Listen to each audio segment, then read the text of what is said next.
election that actually, as actually mentioned earlier, that we can compare it to the present election. That was then the two political party system then controlled by the federal government. But the then parties were SDP and National Republican Convention Party. So then the election continued until when we had brief interruption. That was when we had we had interim national government. The interim national government then led by Shoneko, I'm trying to get the full name. Dr. Ernest Shoneko.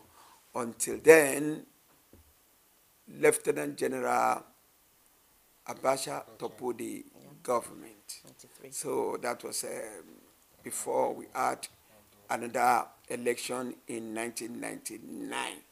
Then SDP won that election. As I said earlier on, this present election was actually different from the one we've been having since 1999, 2003, 2007, 2011, 2015, and 2019. I would like to start from Professor Afolayan Oshekita. Prophet Folayan Oshekita. Please, sir, I want you to look at party hierarchy. That is party discipline, party structure. Many people believe in the political quarters that this present political instability was caused by indiscipline by party members. Then let's quickly look at Shagari's government, the then National Party of Nigeria, then the opposition party, that is Unity Party of Nigeria. During that time, the National Party of Nigeria, the chairman of that party was the late Adisa Akinloye. Then the party secretary, I think the party secretary then was Sulaiman Takuma. But Sulaiman Takuma was not outspoken until when they had Dr. Uba Ahmed. Then at Unity Party of Nigeria, then we have Unity Party of Nigeria. We have Ebenezer Babatupe as director of an organization that represented Unity Party in all occasions. I want you to look at that party discipline, sir. Thank you. Well, when you talk about party structures are very, very difficult and complex to develop. It takes time. You don't really have shortcuts to develop party structures. You develop party structures over time. Painstaking efforts, but you have to be consistent. It often helps that you have integrity, which they say a lot of politicians don't have. But to put structures in place, you need a measure of integrity, sincerity of purpose, strategic planning, strategic discipline, not just ordinary discipline now. You can be disciplined as an individual. You can be disciplined as a group of people coming together. But if you do not have strategic discipline, it's not going to work. If we look at Nigeria today, the only party with any form of party discipline is the PDP. And the reason is very simple. The PDP is an older, established party. They've had their structures for years. By the time APC came up, they weren't really ready. They just came together, we must get Jonathan out at all costs, whatever it takes, They hadn't got the time to build up proper structures. And we see the results today. Plenty of infighting. When we look at the Shagari era, if the chairman said something, it was respected. If the party spokesman said something, it was respected. Up till today, within the PDP, I'm not saying there are not squabbles here and there, but generally and basically, when the party chair speaks, people listen. When the party spokesperson speaks, they give him his respect and his dues. The structures are better, a lot better. You can see that even from their primaries. They had primaries, basically rancor-free primaries. You can't say the same for the APC. Even it was alleged that Oshiomhole, the party's chair for APC, took money from some people, stole some money, and took money from some people and didn't deliver. And he braved it all up and used boldface and whatever. And they know the man is corrupt. And the party members started to cry out. This man is corrupt. He's done this, he's done that. But what happened? Absolutely nothing. Absolutely nothing. Because he himself is not disciplined. If you look at them from the top, right from the top, this is my personal opinion now. Don't say I'm attacking anybody. Muhammadu Buhari himself, who is supposed to be the man of integrity, has no discipline. Very little or no discipline. You can judge that by his pronouncements. A man who is a leader, disciplined leader, would never say anything to incite either party members or members of the public to any measure of violence whatsoever. And whenever there's crisis in the party structure, a wise leader will try to bring people together rather than divide them. Prophet, I would like to cut you in there. Citizen AY, yes, please, regarding this party structure, I want you to look at what is actually happening in the present political dispensation. It was widely believed that it was the indiscipline of within the present ruling party that caused political instability, some kind of a rancor that people have to move from one party to another. Can you critically look at it from immediate when that National Assembly was constituted in 1999? I mean, 2015. I think for my look at the National Assembly. National Assembly.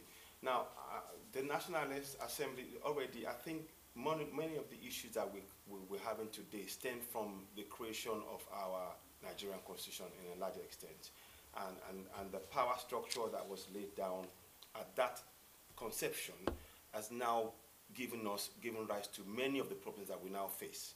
And many of the parties, well, the two parties that we have, the PDP, stemming from there, ran the whole show.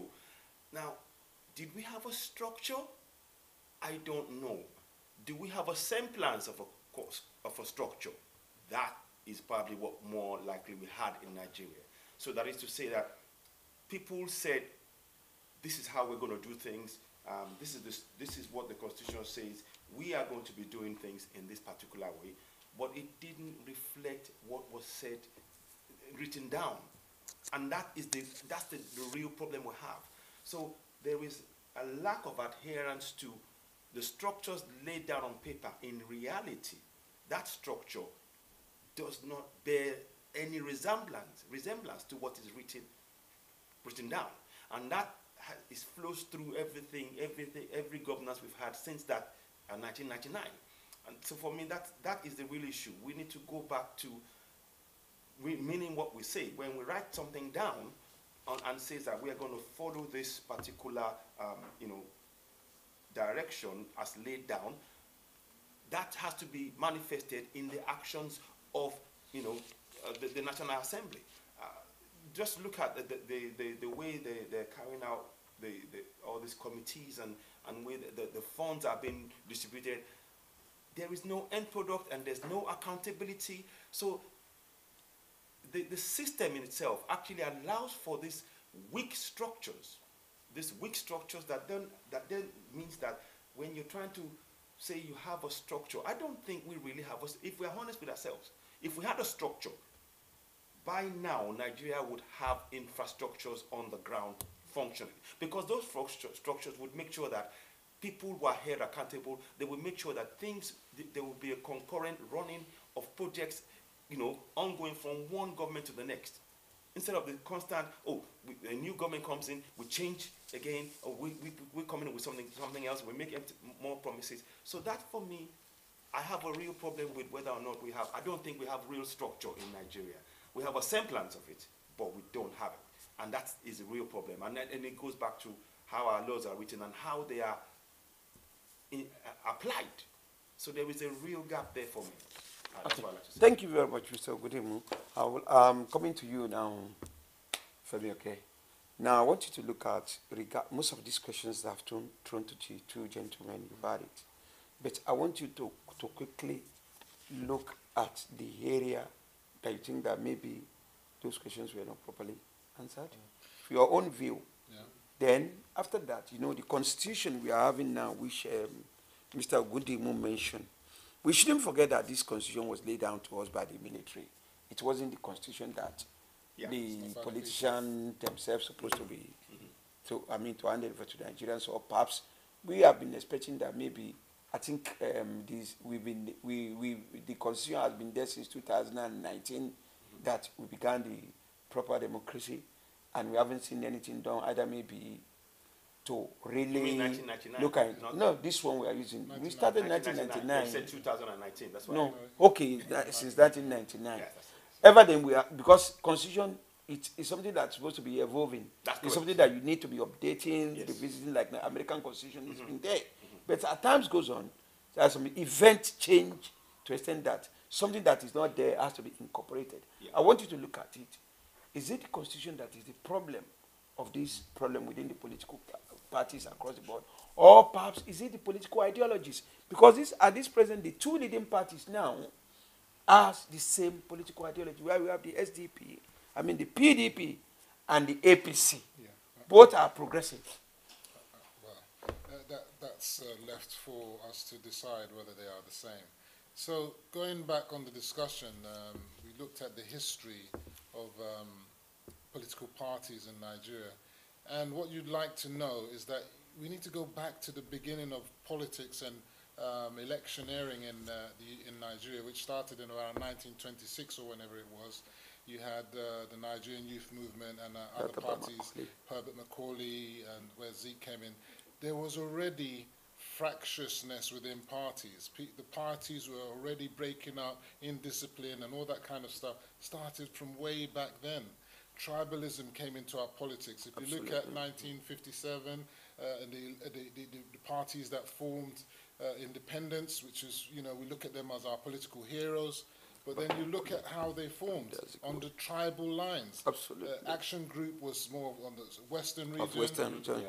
The NCNC had some hope in the Western region, but mainly they were in the Eastern region, and in the Northern, the National People's Congress, which you could call the Northern People's Congress, really, was in the North. So already you can see the level, and then you had some minor parties in between, Middle Belt and whatever. So already the seeds of the discord that we have now has already been sown. So then you move on, the military did their thing and they messed everything up as they always do. Then the civilians came in '79, and you said there were 5 parties. Of course there were 5 parties, but then you want to ask yourself which were the major parties. And there was the NPN, which again was a largely northern party with some support in southeast and a little bit in southwest. So you could say it's more of a global party, but most of its support was in the north. From the north, absolutely. UPN was heavily in the southwest and the middle belt. NPP was basically in the eastern side. GNPP was in the north and the middle belt, I think, in Jos Plateau State. Not. Is that called Maiduguri? Yeah. Where was which one was in Jos? Who won Jos at that time? Was that GNPP or NPP? It was NPP. Okay, so right. So then you had PRP, which was around Kanu, I think that was PRP. PRP was in Kanu. Yeah, good. So what I'm just trying to say to you is there was a semblance of what you could call party supremacy and party discipline around that time. But at the same time, you had this idea of cross-carpeting. Absolutely. Cross-carpeting started from the First Republic. So it's not a new thing. Decampment and all this stuff has happened from the First Republic. And in normal societies, what they would have put in their constitution is that when and they do it for political expediency, You know, they want to get rid of this person. They did it to Zeke, you know, all these sort of things. So what they do is they cross carpet to the other side. Now, in normal countries, what they would do when you cross carpet is say that seat becomes vacant, and you need to have a by-election. Yeah, well, not necessarily recall. It's like a by-election because because the seat was given to the party, not to you not as an individual. Person, yeah. So you should go and claim the mandate again. But in Nigeria, with our way of doing things, we always like to do things in a funny way. People go over to the other side, and the party in power covers everything up, and the legislators cover everything up. So there is no such election, even though the Constitution allows that there should be an election. So coming to more recent, so in 1992, I think it was when we had the SDP and the NRC, a little to the left, a little to the right. Right. That was the perfect situation for Absolutely, Nigeria. yeah. And in that situation, you had what is widely known as the freest and fairest elections that we ever had. We had a Muslim ticket won. So, and votes came from all regions to support this ticket.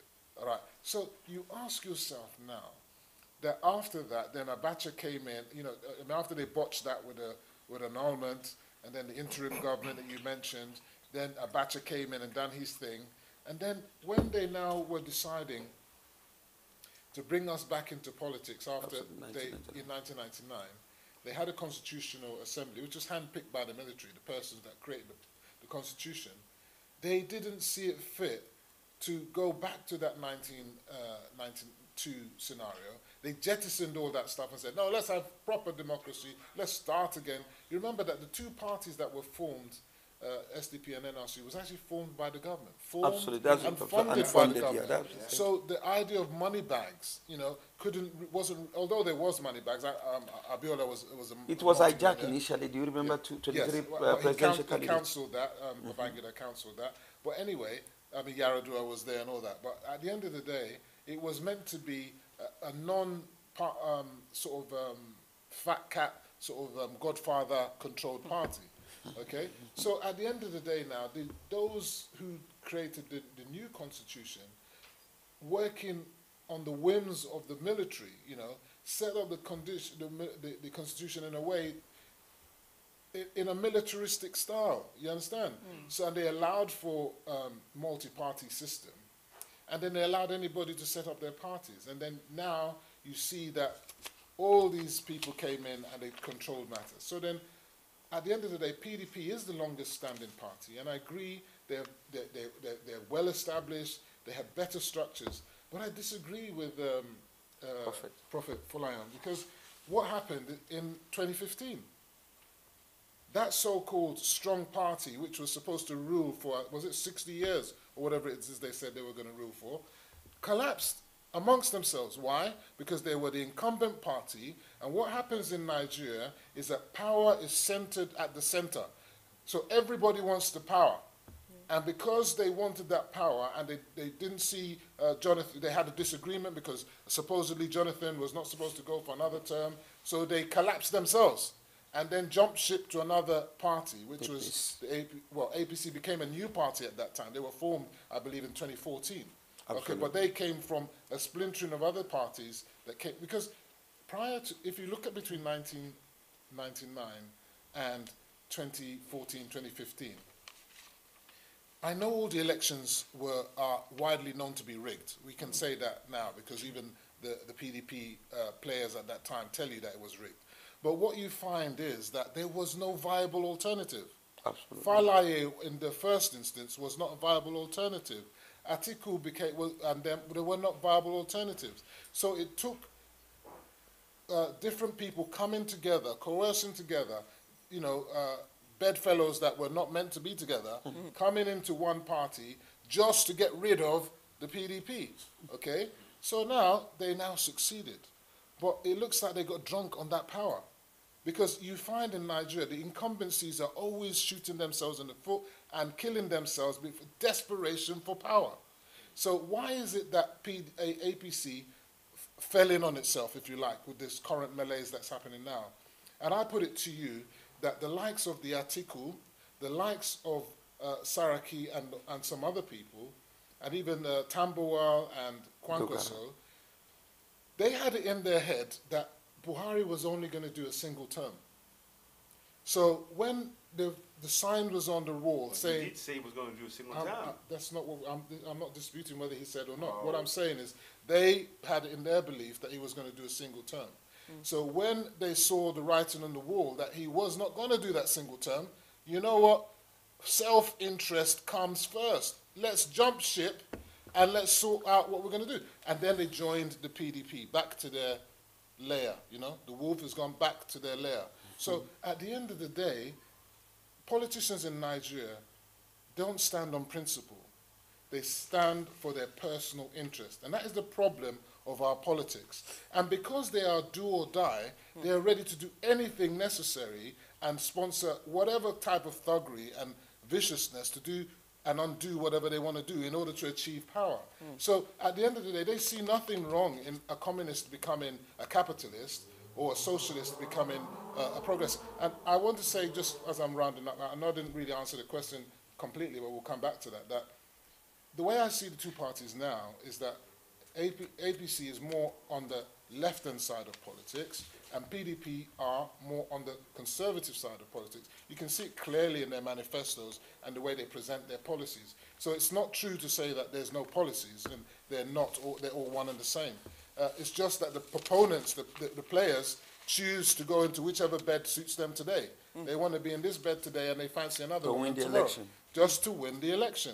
So, and the people have seen beyond that, and that we're going to see that come out in the elections and the results that's going to be coming out. Okay, and briefly, I'll just add, because I want to stand with Prophet on a very short note, where he said the leadership then had commanded more respect than, that is about the leadership as well, because everybody is now like in power tussle. I realize from history that I read, Nigeria was operating on a kind of British parliamentary system in the First Republic. And I think it made sense then because everybody was respecting, and just like what we have now here in the system, and the system is working until we decided to change to the American mode kind of thing, presidential thing. Very expensive. And I think this is where some of the problems started from, because everybody is Lord. Once you come in power, you are authority. Babangida was authority when he changed from uniform to Agbada, and that's what we've been having, and everything is collapsing and collapsing. Everybody's coming in for their pocket.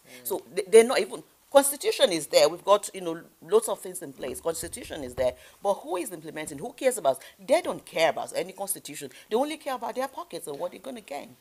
I would. Thank you very much. Let me allow the Prophet to make some comments. Okay. There's some call in there, some quarters that we should go back to confederation system of government. That's because it says the presidential system that we are operating now is extremely expensive. When you look at it in the United Kingdom, you have members of the parliament from various constituencies, then coming together, then the leader of the party became the prime minister. Looking at our structure in Nigeria now, the two houses, from the House of Representatives to the Senate, the state level, we have nationals, we have state House of Assembly. What do you think about the structure of these two political systems? Well, my view may sound controversial, but I love the presidential system very much. It's very exciting. It is expensive, but it's very exciting, and it can work very well for Nigeria. The American system works. Why can't the Nigerian system work? Now, in terms of a little back to the party discipline matter, I have heard somebody like Saraki say that the reason they switched parties was because promises were made to them. He said, we're in politics for the sake of our people. And the leadership of the party made us promises that they would do this for us, they would do that for us, but they have not. They got disgruntled with the leadership of the PDP, so they switched to to APC. And when the APC did not fulfill their promises, they switched back. The hypocrisy that I find is not so much in the PDP. When these guys left the PDP, we didn't hear any blaming or any negativities and stuff. But the moment they switched back from APC back to PDP, Suddenly they became thieves, armed robbers, and burglars. PDP claiming that they were thieves, they were burglars, and they won't let them rest, arrest them today, arrest them tomorrow, look into their wife's kitchen, into her wardrobe, and all this nonsense. This is so childish. You know, everybody has a right. And in terms of what Femi said earlier about when somebody switches parties, they lose their seat, and so where is that done in the world? I don't know any example where they lose their seat. But you know, Yes, those it who, does. Hold on, many please. of, okay. Hold on, please. Now, when these guys left the PDP for the APC, we didn't hear this song that they are singing. When they left the PDP for the APC, Atiku was not a thief. Bukola was not a thief. And he didn't need to lose his seat. The song we started to hear, came about only when they now switched from APC back to PDP. Then all the singing, then they brought out the violins and the horns and the trumpets and the saxophones. Plenty of music. Who is fooling who? Like I said the other day, you can fool some of the people some of the time. You can never fool all of the people all of the time. Some of us will speak the truth. You can abuse me, you can insult me, you can curse me, you can even curse me. However, you cannot. Fela Nicola Kokuti, God rest his soul, he said, I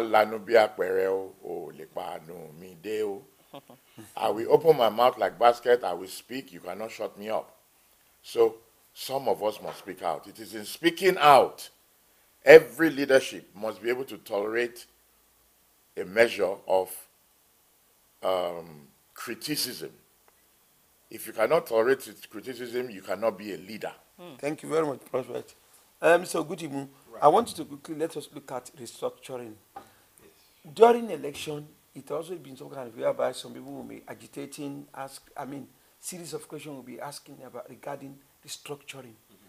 And the way I look at it, I believe that they will find it very difficult to implement it because the issue of restructuring is going to affect the incumbent person.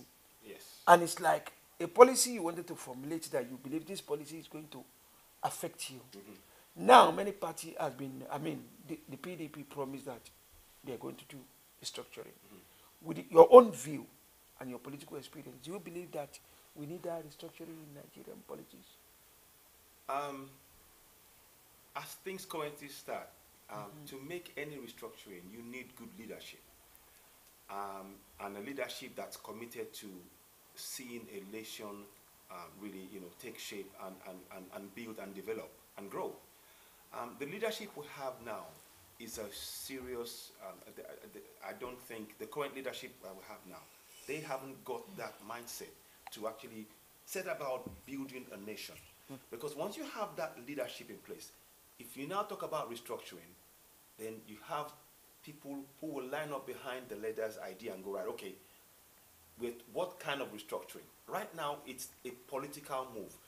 Anytime somebody talks about restructuring, it's usually they're talking about it pre-election. Oh yes, we're going to discuss this. Yes, we do that, and it's like a promise. Yeah, it's like they're trying to entice the bride, and the bride are who?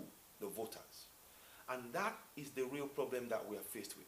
As soon as the election is finished now, you will see that the talk about restructuring will just die a natural death. It will gather dust. Look at the confab report.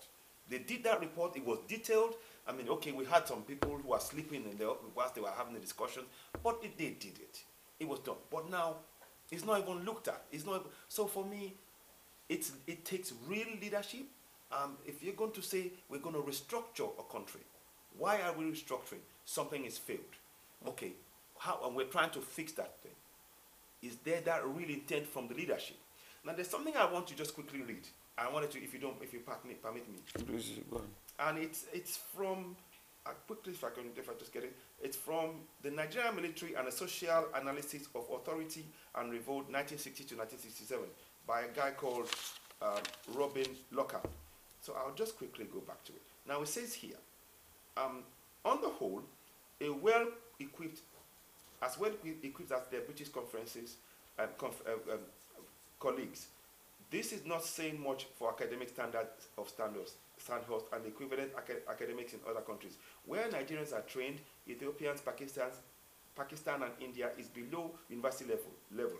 An officer may emerge from Sandhurst with much social confidence and some skill as a tactical leader, but he is unlikely to have a high level of comprehension of the major political and social issues of the day. Still less the months trained officers whose training consists entirely of skills of tactical leadership with minimal educational content.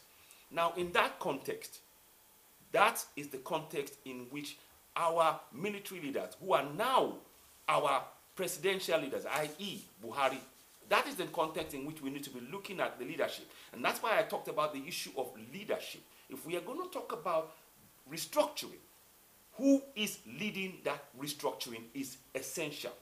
Because if that person is clear, or the group of people, if they're clear and they're committed to it, that can really be the force for change that we're all looking for. Unless we have that clear leadership. And judging by what was said here, in the context of what I just read now, we haven't got that leadership in those people now. Thank you very much, Mr. Gbadebo. Femi, Yes. I want you to look at this system, because many people had actually believed that this presidential system of government is extremely too expensive. Then at the National Assembly, they are at the both houses, people still believe it's still expensive. The situation whereby our senators fix their own salary, fix their allowances. Do you remember the issue of a constituent project? That actually most of these things are even parallel with what is happening within the state government or even with the federal government. I want you to look at that system, the presidential system and parliamentarian. Do you think in Nigeria, due to the fact that people have said it's expensive, which one do you think, in your own view, that is better? I think I'm not really a fan of the parliamentary system per se. I think Nigeria is quite complex, and parliamentary system may not necessarily be good for Nigeria. And it didn't work anyway. So that's what you need to look at. You tried something and it didn't work, and you want to go back to it, and it's not going to work next time. So people should really think, there's this nostalgia to think that things was great then.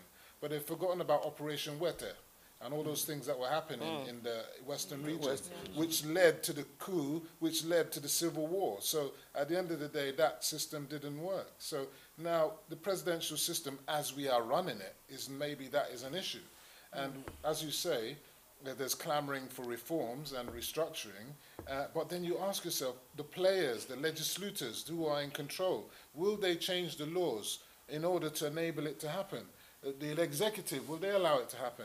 And the antecedents from history has shown us that they're not going to do it, because we've had how many confabs now? I recollect that there was a confab done during Abacha's time, there was a confab done during Babangida's time, there was one done during Obasanjo's time, when they was trying to do he mixed in third term into the confab. Then even Jonathan had another confab. And what is so disappointing about these people is that the Jonathan one, which is the most recent one, and it's not necessarily a PDP thing or an APC thing, he had the opportunity to execute that and bring that into law. I mean, the PDP at the time could have brought that into law, but they were so believing that they were going to win that 2015 election that they said, leave it on the Bunsen burner, leave it on the side, and we'll face it when we get into government. And by the time the new government came in, they picked so many holes in it that they thought, you know what, we don't want to even touch this confab. It's not going to be, it's not our baby, so we're not interested in it. And that's why Buhari, although the party did say that they wanted restructuring, haven't actually executed this restructuring. And then it's not just because they didn't like that baby. In order to execute any form of restructuring in Nigeria right now, you first of all have to create the legislature. So that means there has to be a vote in the House of Reps and a vote in the Senate. 2/3, okay? The president's got to, and then you've got to take it out to the House of Assemblies in at least 2/3 of the states. So it's quite a complicated and complex situation. So the idea, and you know, with all the best in the world, you know, the PDP candidate used, in my eyes, restructuring as a ruse to deceive people into buying into him, to say, like, you know what, I'm a man of the people, I have wives from the east, I have wives from the west, you know what, I love you, and you know what, I'm going to do restructuring. But when we know the reality is that for him to achieve that would have become impossible, because is he guaranteeing that he would have controlled, that he's going to control the Senate, the House of Reps? Even if he does that, is he sure that he's going to have 2/3 of the states on board to deliver that kind of restructuring?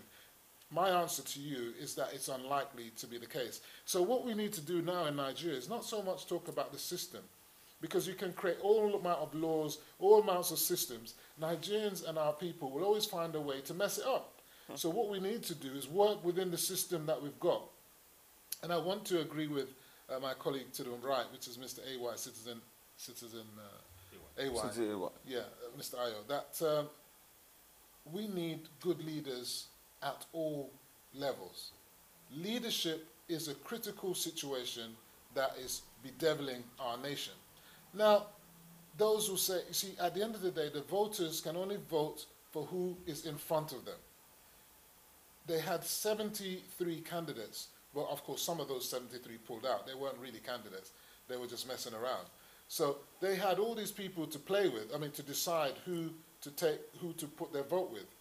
But then they can only go with those who are viable and serious and likely to execute what they want, to make a change in their lives. And unfortunately for the public, that is only the APC and the PDP, and that's President Buhari and ex-Vice President Atiku. So that was the realistic choice.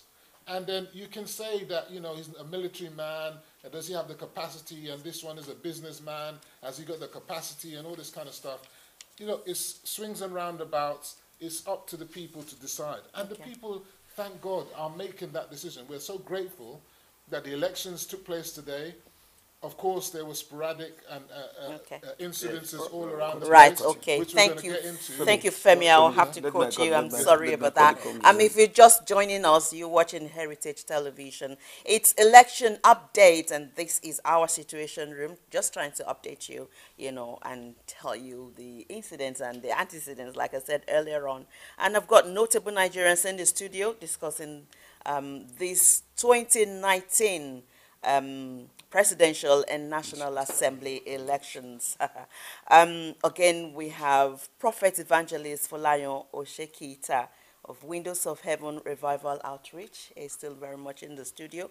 Ayo Gundimu, aka Citizen AY, is also still in the studio. Of course, Femi Oke, DG, the Nigerian Institute, is still very much in this. Of course, Oladeji Ibrahim Daudu, the Director, News and Current Affairs for Heritage Television, is still very much. Olayomi Koiki is waiting in Nigeria, who is going to give us some updates about the situation, the polling, and how the people have done. Just before then, I'm just going to take a look at interesting updates that came earlier on that the newspapers have announced, talking about leadership. I think whoever wins this presidential election has got Herculean task in their hands, you know, this country called Nigeria, because of the system of government that we have in place. Now, this report says Buhari wins polling unit, but APC loses Senate.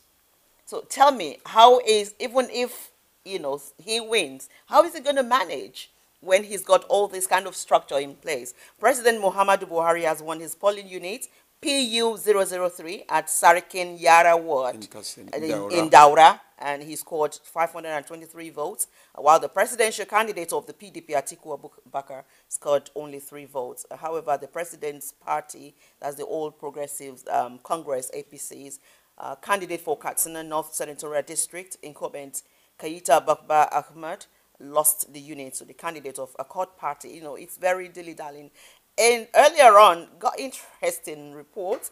PDP wins at Sonwo-Olu's polling unit. So that's Alhaji Atiku Abubakar, the presidential candidate of the People's Democratic Party, defeated President Muhammadu Buhari of the ruling All Progressives Congress at the Femi Okunu polling unit in Latif Jakonde, Ikoyi, where the APC governorship candidate in Lagos State, Babajide Sanwo-Olu himself, voted in the presidential poll. So Atiku Abubakar polled 52 votes to defeat President Buhari, who got 48 votes. And in another report, Buhari wins at Obasanjo's polling unit. Look at that. So President Buhari has defeated Atiku Abubakar at the polling unit of ex-president Olusegun Obasanjo in Abeokuta, Ogun State. So Obasanjo could not deliver.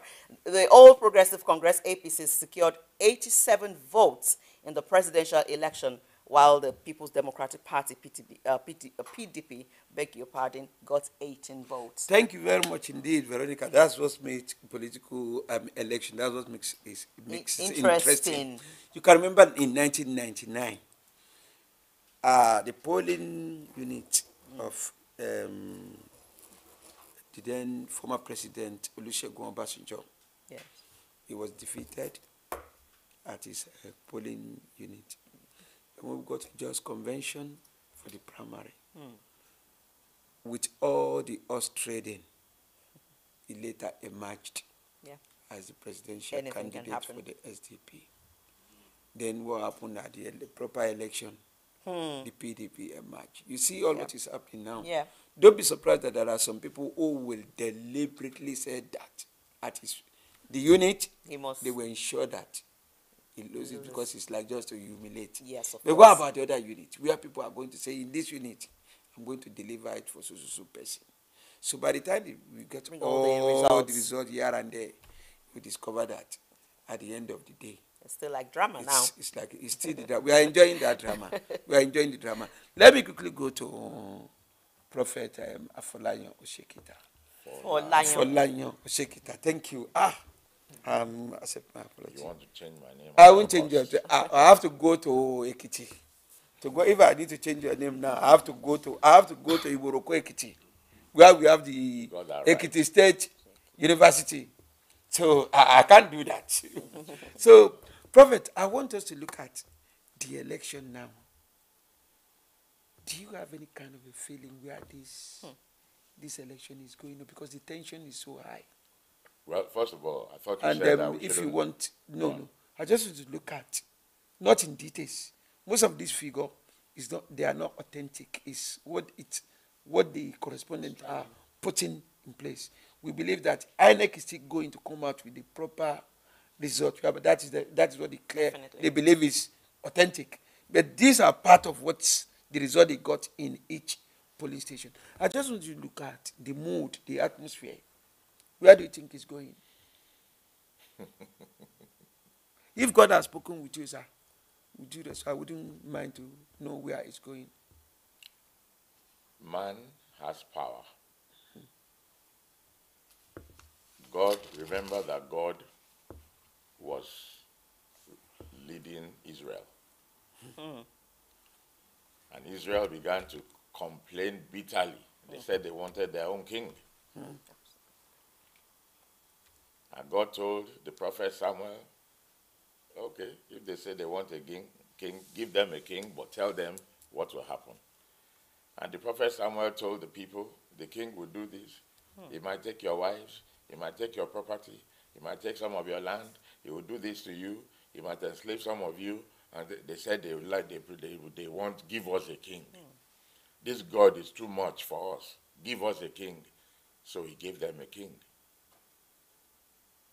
Did God want to give them a king? The reason I bring that up is because he said, if God showed me anything. In 2015, the Lord showed me that Jonathan would win the election. I believe he did. But at the end of the day, they said he didn't, and he conceded. So whatever the Lord says to me now, it is in the hands of man to make it happen or to not make it happen. So what I wanted to say earlier was, you said, Mr. Moderator, that we don't need to, in fact, we shouldn't take the readings from online results being posted, you know. So I'm surprised that we did that just now. I have nothing against it, but a lot of this online stuff, people are just saying whatever comes to. Okay, in Ekiti State, where people who are present at the polling booths and after the counts, they know how many votes were received in their polling booths, and they publish the results. Overnight, INEC changed everything, and they announced what they wanted to announce. So that is where I say we need to pray, so that God frustrates the people who want to do that, because that's disenfranchising the people, subverting the will of the people, which is not fair. So where it is going, only God knows. But if they allow the people's will to count, if they allow the people's votes to count, which they clearly don't, the government of Muhammadu Buhari and the APC do not want the people's will to count. Otherwise, we would not have the kind of problems that we have been having today, as reported. Ballot snatching, forcing people to vote for APC. If you don't vote for APC, no voting here for you. We've never had it so bad. In the old dispensation, there were issues. No election has been perfect, absolutely perfect, but at least we had, the semblance of an election. But this one is just something else. Something else. It didn't just start today. No, this started, in my view, with some of the state governorship elections and stuff like that. So Nigeria will change when Nigerians begin to think strategically about the progress of Nigeria. Leadership is not taken from Gambia for Nigeria. Nigerian leadership is from amongst us that we elect our leaders, not from Ghana, not from Australia, not from Switzerland. It's from amongst us, and it's from those people who put themselves forward. But there's a system that runs in Nigeria whereby you will be put forward. We're talking structures now a little bit. That system is flawed, but who's going to fix it?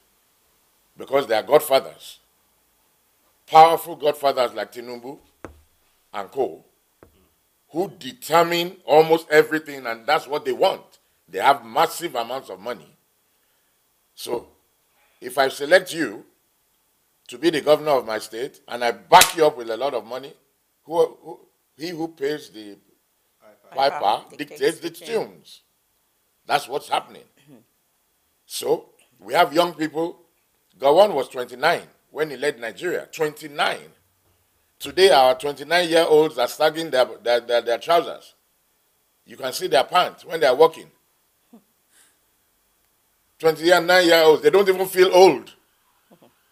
Gowon was leading Nigeria at 29 years of age. That is leadership that is possible in Nigeria today. But who's going to bring it about? So we have massive problems, no doubt. But the sincerity will come. I'm hoping that INEC, I prayed for this, that all of those that have been paid to rig these elections default. You know, when you cock a gun, you want to shoot the gun. Sometimes you will shoot, pow, it will not shoot. Okay, sir. That's what I'm praying for. Okay, sir. I just wanted to add, sir, and to correct something that you mentioned earlier about taking news from online. I don't know if that has been said earlier, but I just want to assure you that we take our news source online from very verified sources. We just don't go online and take all the, because we have all lots of junks. We make sure we verify the BBC, the Guardian, the Vanguard. We make sure we verify what we use, because even if the result is collated and released tonight, we're going to get the breaking news from online. We're not going to go to Nigeria or to Abuja to get this result. With our incredible correspondence. Yes, we just make sure that we get our, With news due source. respect, INEC themselves warned everybody that whenever the results come out, ignore online. That's why we are saying whatever. that they are Can I going just to can I just authentify- finish, okay, please? okay. Ignore all this online news flying about. Rely only on information coming from INEC. I saw all what you read out before I came here. I saw them all. Some of them said Saraki lost Kwara, Saraki is finished. Some of them said Saraki won. Which one do we believe? Well, I So we mentioned have to that. wait for INEC. Thank you very much Thank you, indeed. sir. Femi, do you have anything to chip in, please? Well, I mean, look, at the end of the day, it's good that, and it is true that the law in Nigeria, because we're not in Nigeria right now, the audience need to know, applies, that INEC laws apply to Nigeria. We're in the UK, we don't necessarily have to follow about that. And if the information is out there, I don't see why we should deceive ourselves and pretend that it's not out there. The fact of the matter is, it's not just that he lost, Atiku lost in his own ward, Saraki also lost in his ward, and Galadima, you know the Galadima, the famous Galadima, the sort of RAP, PDP, a spokesman, I don't know which party he's in right now. It's in PDP. Yeah, but he says he's still in APC, I've seen it on the video.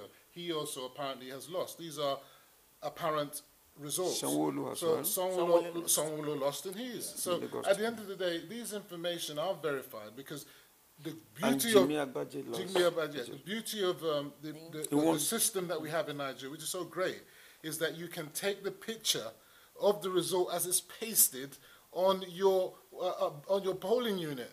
So I have many pictures of these results, which the learned gentleman is trying to say we should forget and pretend they didn't exist and wait for INEC. These figures do exist. So, of course, they are still conjecture until they're completely verified. And I do accept what he's saying, where there's a possibility, although I think it's unlikely, that INEC will change or rig those results. Because if they were to say, change the result and say Article 1 in his ballot, in his polling booth, when the people there have said otherwise, I'm sure tomorrow they'll be screaming blue murder. Yep. So at the end of the day, I'm so surprised at what you're saying. I'm look, really I'm surprised. speaking. I mean, I did let you speak, and I didn't really interject.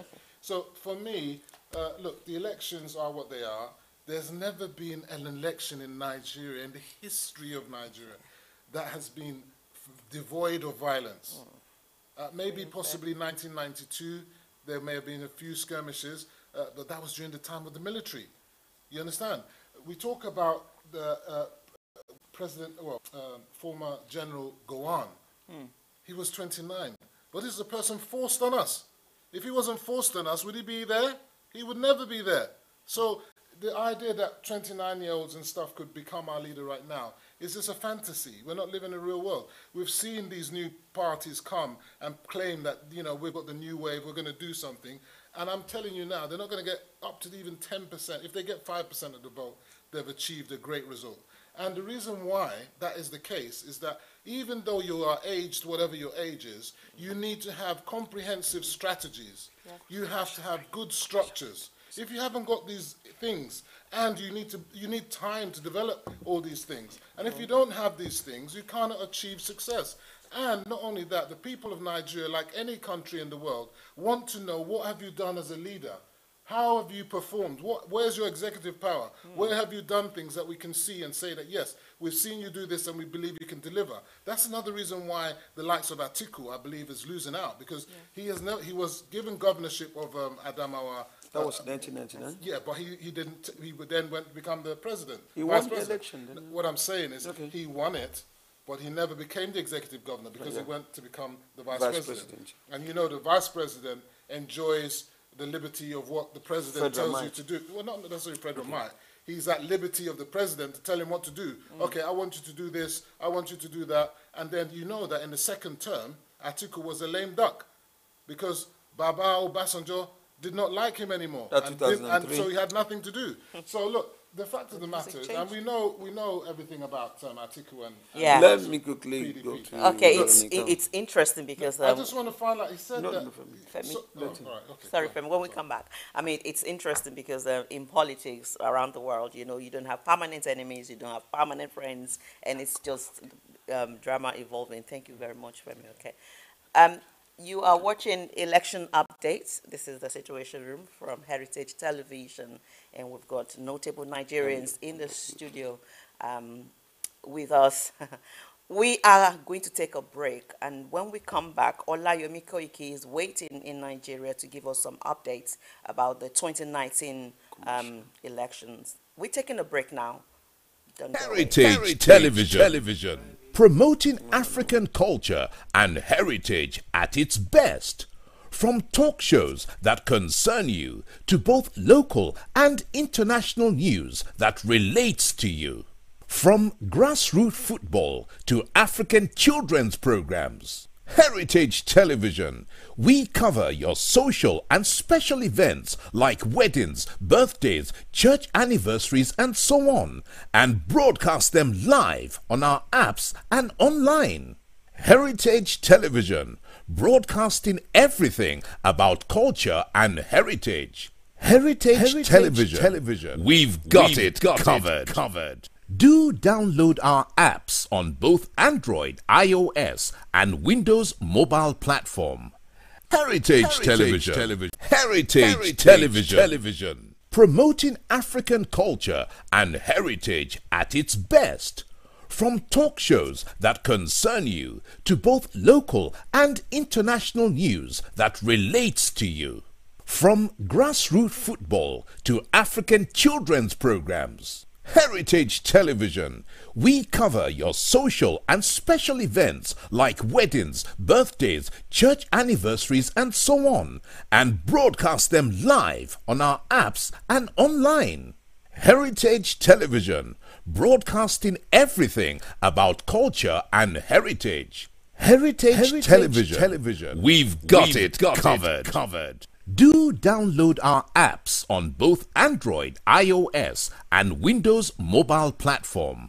Heritage Television. Your very own TV station.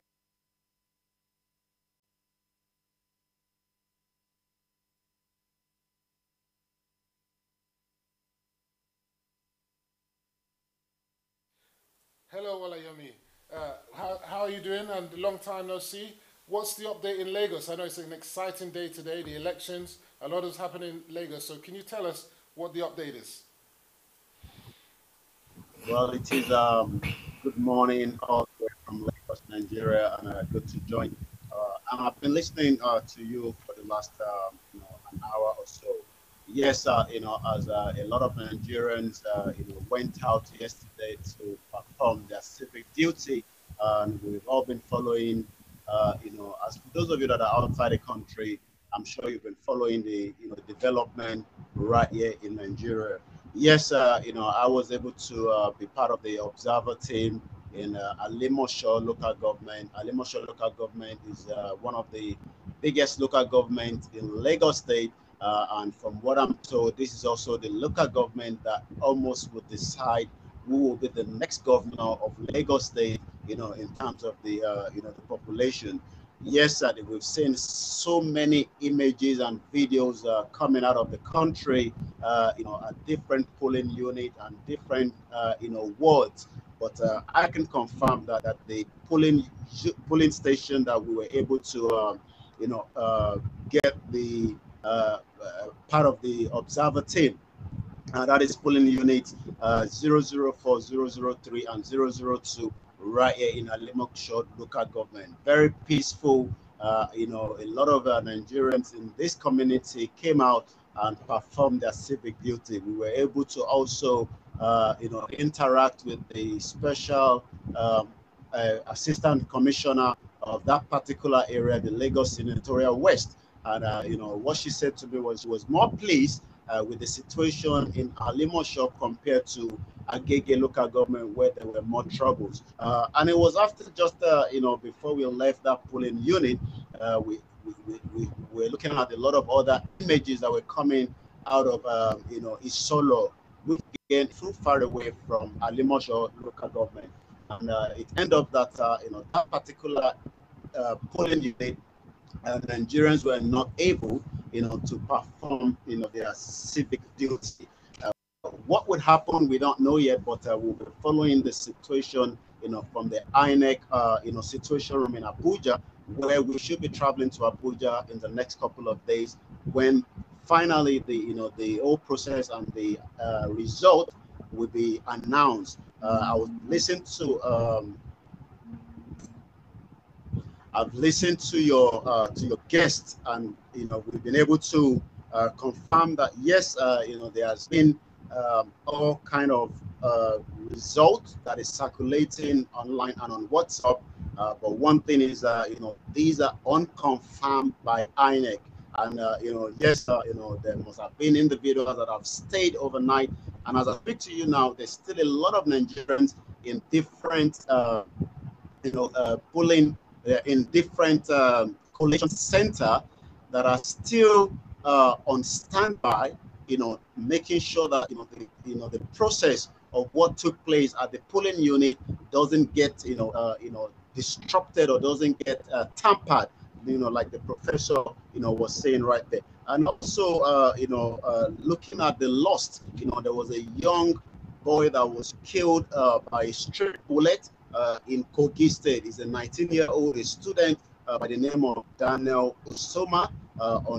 He lost his life, in Kogi State, and I'm sure there will be an investigation that will be going on. There have also been some graphic image of, individuals that were butchered in terms of, attacks, and, the information that is coming up is most of them have not been allowed to perform, the right political party that they wanted to vote for. There have also been some other press release, both by the APC that will be reading out very soon, and also from the the cops. And again, it's quiet at the moment. I just got back home under about 2 hours ago, but the whole process now relies on the collation center before everything gets sent to Abuja, where the final result will be announced. I'll go back again to you in the studio, and then we can get more information, to you later on as well.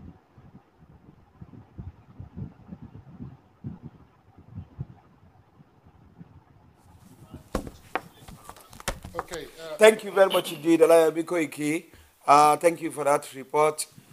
Before we proceed, I would like to quickly come to Prophet.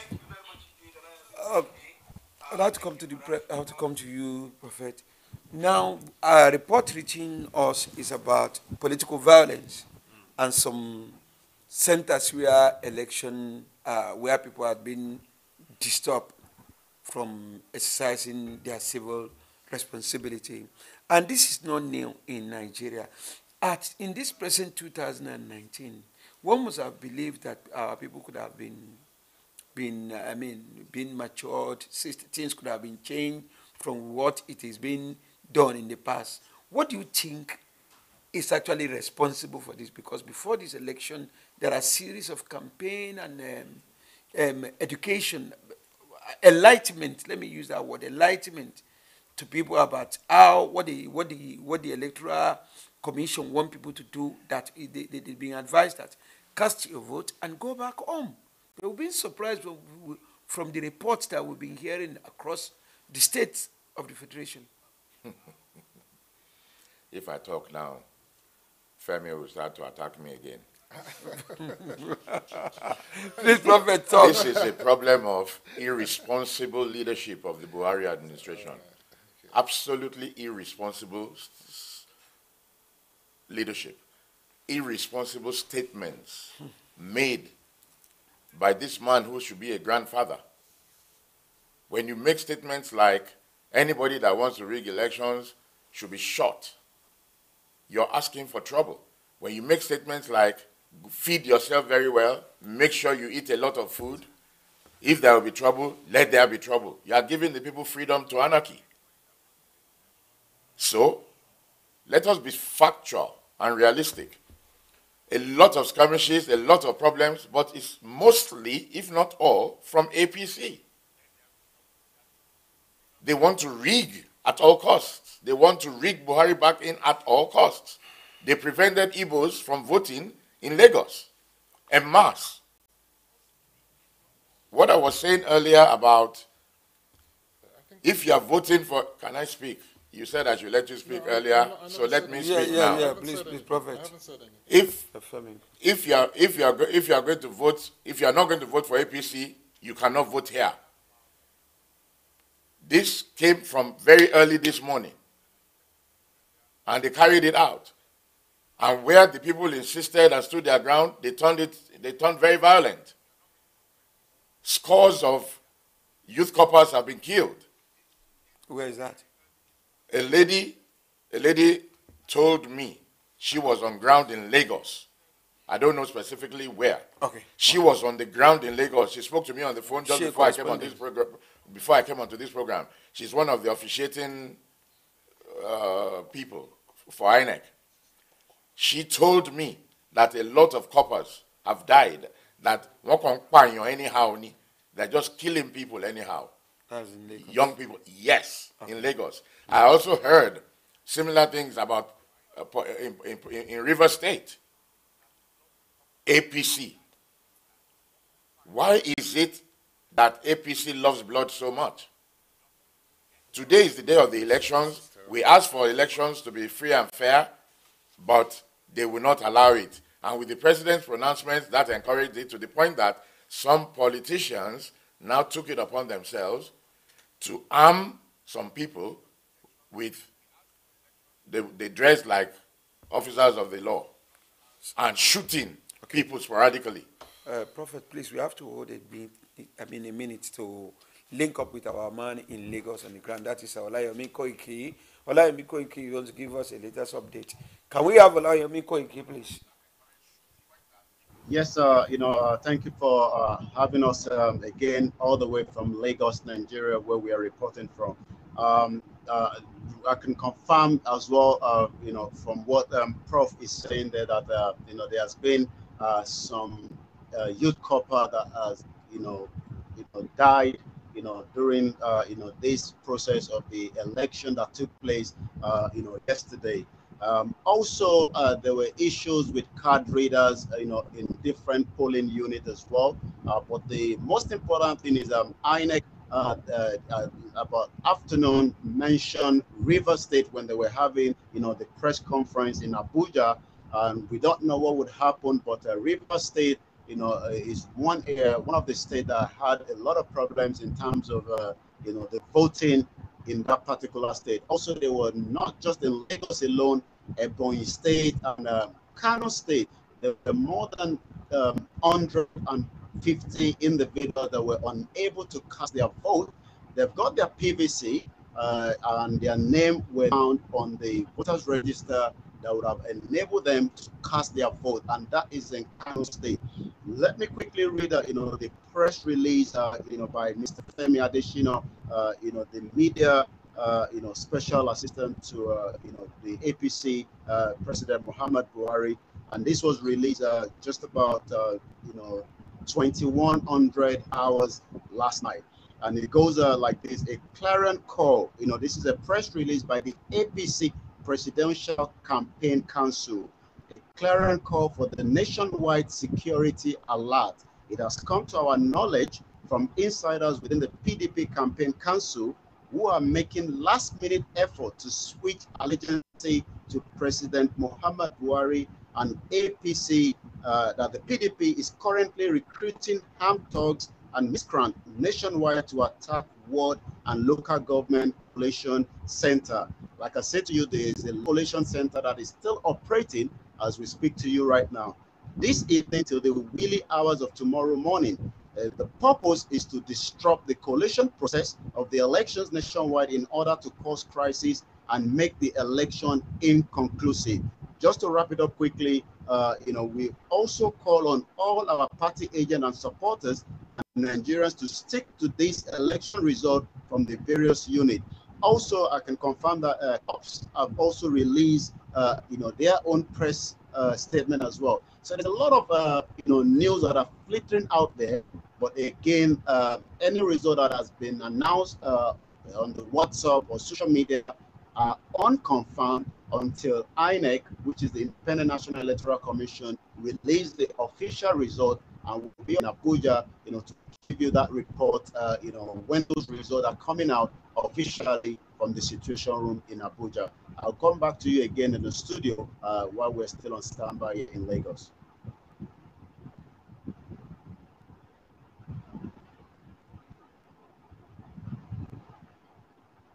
Thank you very much indeed, Olayemi Koike. We are back. Thank you.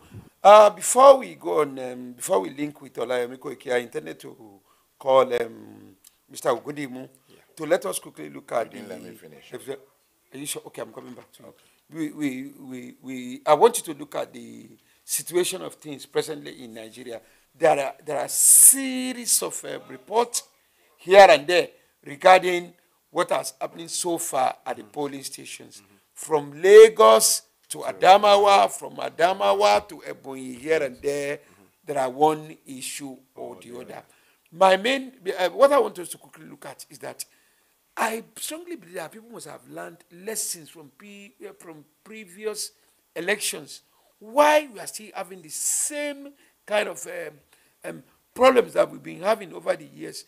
The line will soon open. The line is 020-8800-46100, and the option is option 9. Once again, the line is 020-88-46100, option 9. If you are calling from outside United Kingdom, you have to put +44. That is the United Kingdom telephone code. Why doesn't they put the +44 in front of it? So please, Citizen AY, please kindly let me hear your view regarding what I have said. I will just quickly say, one of the things I quickly say, it was nice to see that Sowore won his polling unit in Kiribo. He won with 208 against PDP's 11 and APC's 82 and AA's 8. So that's, I just wanted to put that out there as a supporter. Now, going to the heart of the question you asked now. The real issue we have in Nigeria is, unfortunately for what we still have is this issue of APC and PDP both vying for vote in using whatever means, by any means necessary. And unfortunately for me, that is the order of the day. They put the winning of this election far above the lives of individual Nigerians. I mean, I would like to actually at this point say, may the soul of Daniel Usoma rest in peace. Amen. The young man that got killed, that Lola Mikoiki, reporter, just reported. That is, and there are scores. I've got pictures on my phone here which I can't show. Bloodied pictures of people being killed in Nigeria, all because of election. An NYSC polling person, I think a number of them have been killed. There's another video, horrendous video of a man that was killed in a horrible way. You know, this shouldn't be happening. I just wanted to just quickly state something. And I want Nigerians to be aware of this. Section 33 is very, very important in to Nigerians, in the Nigerian constitution. It says every Nigerian has a right to life. Now, whatever is happening, and again, and I have to agree with the pastor here, saying that you know, our president was irresponsible in the manner in which he spoke about this issue. So for me, that is another issue. But I think is there a call coming in? No. So I really wanted to just state that it is very much, we are now in an era now, Nigerians, we can no longer accept a lack of knowledge. I will urge every Nigerian to start making yourselves aware of your rights as laid down in our constitution. We start teaching our 4-year-old kids this. That's how we change our mindset, because for too long now, Nigerians believe that when somebody says something, nobody else can challenge it, they can kill. That's wrong. The Constitution guarantees the right to life for every Nigerian. And that is something that should be overriding. No government official, no president has the right to say we can shoot on sight because of a ballot snatching. You guarantee and protect the life of every Nigerian. Then every Nigerian, the sovereignty of the nation belongs to every single Nigerian. And the life of every Nigerian matters. And it is time we start putting that at the core of our governance. That's what I'd like to say on this. Thank you very much indeed, Mr. Ogodimu. Femi, I believe you must have following the events that are happening since morning, since yesterday when the election was held. I want you to look at some of the issues that we've actually mentioned here what do you think is really what do you think is going to be the measure, or perhaps a measure that government could put in place to prevent, I mean, the reoccurrence of this drastic event? Yeah, I mean, I understand the sentiments of my colleagues here who say that the president's statements were maybe a bit too harsh and out of turn, but to then go on to say that he's the cause for the violence. No, I didn't say that. I'm not saying that you said that. To extrapolate from that his statement is causing the violence. I think that's far-fetched, to be quite frank. We have a history of violent elections. That's unfortunate. No one wants to see a single loss of life. The whole idea behind the statement, as I see it, is that he wanted to discourage those who wanted to snatch ballots or firebomb ballots from actually doing that.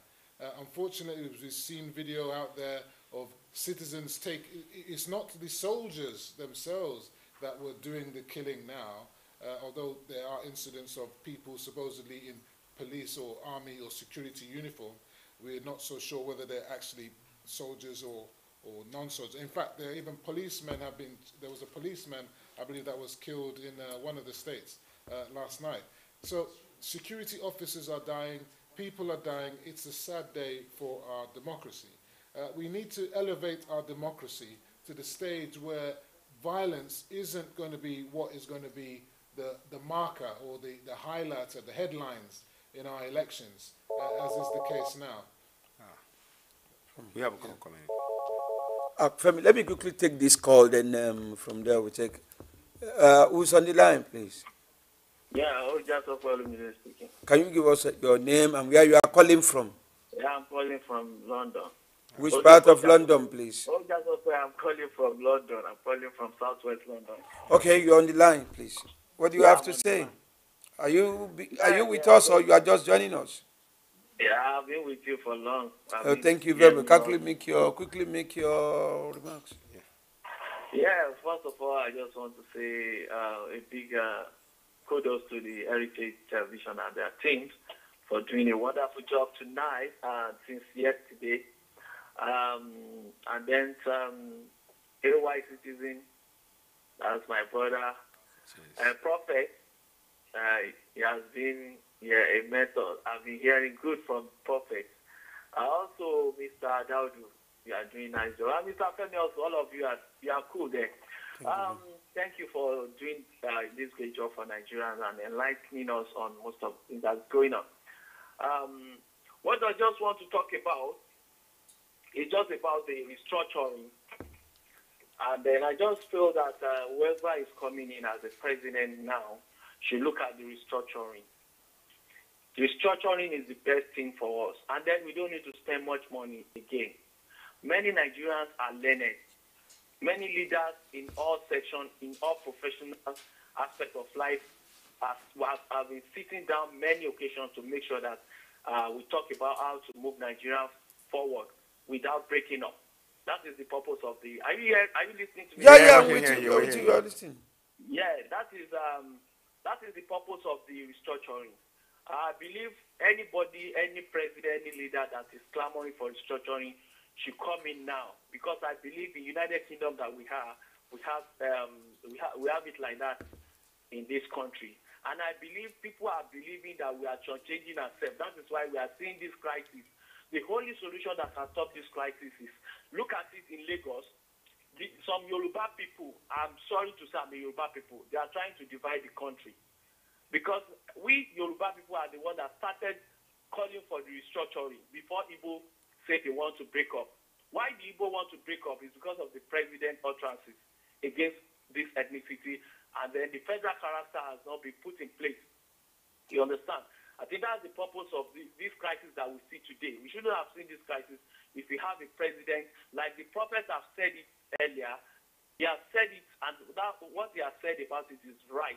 If the first day that the president Muhammadu Buhari came into power, all what he has been saying about even the youth, about everybody in Nigeria, look, let us take the factual. I've never seen a president in the whole world that will be destroying his own people, his country. He went to China, he went to India to tell us that Nigerians are they are not doing well, that Nigerians they are doing bad in India. He went to somewhere to say he's not paying. He's not in Nigeria. He said he's not paying the 5,000 naira. 5,000 naira. He's not in Nigeria. He mentioned it. Maybe Qatar. He mentioned it there. He went to Britain, London, to say Nigeria is corrupt. He admitted that we are corrupt, which is affecting many Nigerians. And then because the utterances, he went to America to say that some people gave him 90%, while some people gave him 5%. That is the genesis of this problem. We don't know, because we have not, since me have been in politics over almost 30 years ago that I left secondary school, I've never seen this kind of situation before in my life. Even 2015, we don't expect to be in this kind of situation. We're supposed to have left this kind of situation because the former administration has been doing a lot to make sure that we are on e-system in Nigeria. Everything has been in Nigeria. We expect to have this government just to come in and face the restructuring. Assuming they have faced the restructuring, if not for Mr. Femi, you are calling online. I will let you. The time is being the time allocated to use him. Yes, over. sorry. Let me just Thank Let me you. just round up for other people. Why I just calling is just for us to know that what the new administration, even if it is the old one that is coming, what they're supposed to do to make Nigeria great again, better again, and then to stop all this kind of problem that we are facing on this election today, is that they should restructure Nigeria. Is very, very important. It's very crucial, so that every one of us will have a sense of belonging. Thank you very much. Thank you very much indeed. Thank you very much, Femi. Yeah. Please, before we receive the phone call, please kindly, start from where you were interjected. Yeah, I think I want to answer what Olumide is saying. We were talking about the fact that there was violence in the elections, and what is it that we're learning from these? What can we do? And I say, one of the things that I see that's happening in these elections is, okay, I'll hold, do you want to take that? Maybe it's the same. Hello, it's on the line, please. This is Heritage Television. Hello. Hello. Hello. You are through to Heritage Television. Yeah, hello. My name is Olugbedu. Where are you calling from, please, sir? I'm calling from London. Olugbedu. What part of London, please? I live in Watercross. Okay, thank you. You are on the line, please. Kindly, quickly. Yeah, your question. Yeah, we are listening to you, please. Yeah, we can hear you. You give us your question, sir. My name is Olugbedu. Good morning. Yeah, Good morning, thank yes, you. morning. I'm going to say hello to everybody sitting down there. Thank you. Thank you. Thank you. Protocol staff. Thank you, Go sir. ahead. Go ahead.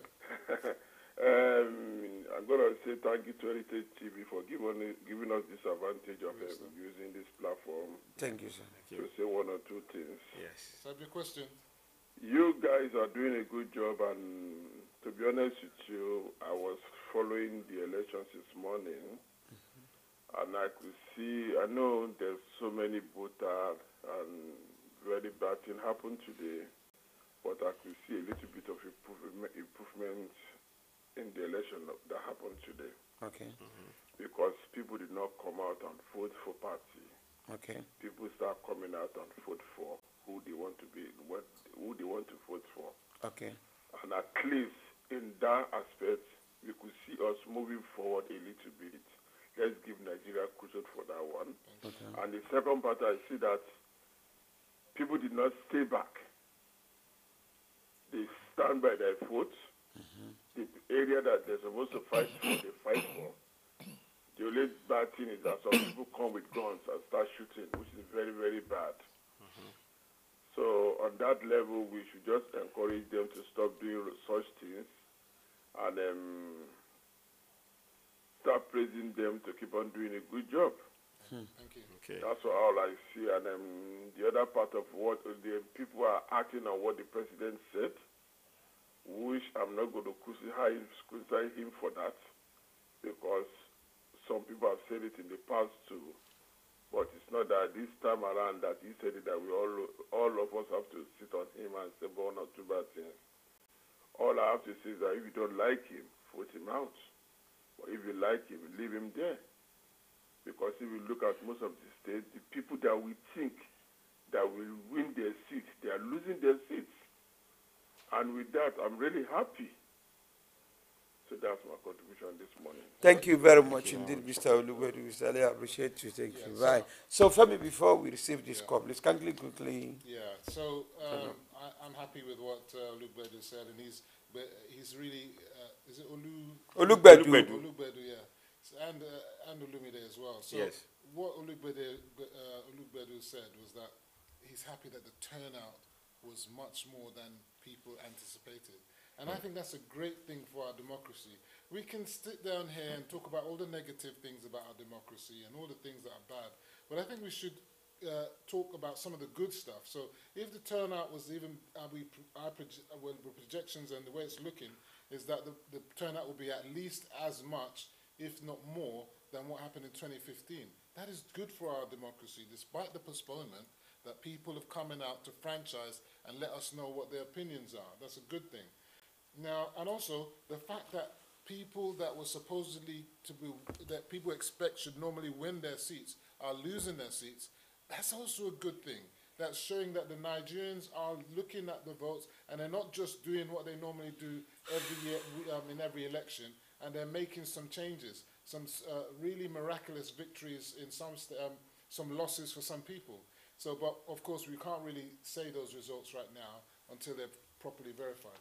Now, on the restructuring, it depends what type of restructuring we want. I don't know, we can go into the restructuring and the forms of restructuring, but until the politicians themselves coalesce together and agree that they want the form of restructuring that they want, that is going to be palatable to the majority of the people, and that it is a kind of restructuring that can be voted for and then executed, it's just a ruse that we're just talking about and batting it on to the next week or the next month and the next year, and then every 4 years, as AY said, it comes up again and people say we're going to promise, and they're not going to deliver. I think we should focus about governance. I think we should focus about delivering meat and drink on the table of Nigerians. They want to know about how they're going to put food on the table. They want to know how they can have quality education. They want to know how they can go to school and go to work in reasonable cost, in reasonable comfort. They want to know how when they're ill, they can be treated well. They want to know that the roads that they're going on are good. So these are they want to know that they can afford the houses that they live in, that there can be enough quality housing out there. They want to know that the economy of Nigeria is growing, that we're manufacturing more, that we're self-reliant, that we're not reliant on imports. And they want to know that when I finish my degree or if I finish my course, I can do a job. They want to know that I don't even have to do a degree and I can get a career for myself. Yes. And still be successful. So these are the things that we really need to concentrate on. And I think that many of the parties and many of the media people have lost the plot in not concentrating on these things. And so that the electorate should be guided by that. That what is it that your party has done or is going to do that's going to help me in these ways? And these are things that I think we should talk about, because that's the future of what the election's about making life better for the person out there. How do we make life better within the limited resources that the government has? Because some people think that Nigeria is a really wonderful, rich country. Of course, it's the top country in Africa, but really it's still a basket case. For the size of the population, 200 million people, the budget of the country is so ridiculous. It isn't sufficient. Are we collecting enough taxes? We need to collect more. Are we spending too much on our recurrent expenditure? We need to spend less. Are there too many leakages? Yes, there are. We need to close those gaps. These are the things that we need to talk about. And I'd like us, and I would have thought that because we all want the best for Nigeria, that there should be a kind of agreement on this panel about how we can do that. So I'd like to hear from all of us our ideas on how we can try and achieve that, and which party is likely to achieve that going forward. We don't know what the results are going to be. It could be PDP, it could be APC. I mean, all these projections that are out there are premature. So I don't want anyone to think that the results are out there are confirmed. Nothing is confirmed until the INEC chairman, Yakubu, announces them and we see them live on TV. So what is it that Nigerians want? What is it that they deserve? Those are the kind of questions that we need to be asking ourselves. Do we deserve a railway system that goes to every capital city of every state in Nigeria after 59 years. Do we not deserve that, for goodness sake? You know, these are the kind of things that we should be asking ourselves. And part of the question is, why weren't they delivered before in the 59 years? It's no point trying to say, oh, they're playing the blame game. Someone has to take the blame for these inadequacies. Who's going to take that blame? How are we going to achieve it? And that's what we need to talk about. What are we going to do next? That's what I'd like to know about. Thank you very much indeed, Femi. Prophet, I would like to come to you. Thank you for your patience. Basically, you was interrupted before we go on commercial break. And as soon as we come, I think other events are actually taken forward. Please, I want you to look at the political parties about their own campaigns. The election the election is over now. But the people of Nigeria, most of things, when it comes to policy implementation, they are the one at the receiving end. Because election, some people may be jubilating. People are looking forward that this month, perhaps today, the result will be announced. Has Nigerian people adequately been taken care of when it's come to dividend of democracy? Let me just finish what I started before. Just 2 quick comments. Number one, we heard what Femi Adesina just said. In an environment that is already heated, where lives have been lost, you come out and then say that PDP are recruiting thugs to go and cause mayhem all over the country. That is irresponsible. That is sending a signal to an already extremely upset APC folks, who are the ones doing most of the rigging and most of the violence, who are the ones doing most of the bloodshed. When they hear that, what do you think they're going to do? Coming from the presidency, that's irresponsible, number one. Number two, Femi just said something that the caller said. The caller never said there was an improvement in the number of people who came out to vote. He never said that. Now, if you really want the numbers of voters to increase, suddenly bomb blast in Maiduguri, bomb blast in Yobe. Would that encourage voters to come out? Definitely not. The intimidation, harassment that we have seen today, do you think that encouraged voters to come out? I spoke to somebody who said to me they were harassing him. He went back home. How many went back home and didn't go back? He eventually went back. When he voted, the security guys, take it out, take it out, take it out. Who did you vote for? Take it out. He said, why? So an elderly person told him, just go home, before it turns to something else. Do you think that would encourage people to vote? That is intimidation to achieve the exact opposite purpose. They are doing that to scare people from coming out to vote. And then where people came out to vote, what did they do to them? They disenfranchised them. Somebody that has a voter's card at the right polling unit, his name is not on the list, her name is not on the list. A lot of them were complaining on live video. I saw all of this before I came to the studio. So now, can I take your question, please? Yeah. Can you just refresh me, your question? I said within the political parties there were series of series of promises, series of people they displayed their manifesto before the election. Now election is over, we are expressing the result. The electorate, are they been enjoying the dividend of democracy? Looking at it from this present angle, is it going to be the same? Now, in my opinion, from what I've seen, and I'm not alone, a lot of people are complaining. Buhari himself said that a lot of the promises, if not all of the promises that were not made by him. He said they were made by the APC. That's his party. What is that telling the people? That means I can't take responsibility for all these promises. A man who told us... recent or during the election? before the elections, about a year and a half ago or so. He said these things because it became clear that APC just made all these promises and they couldn't fulfill any of them, really. And there's more hunger in the land. If you deny that, you are deceiving yourself.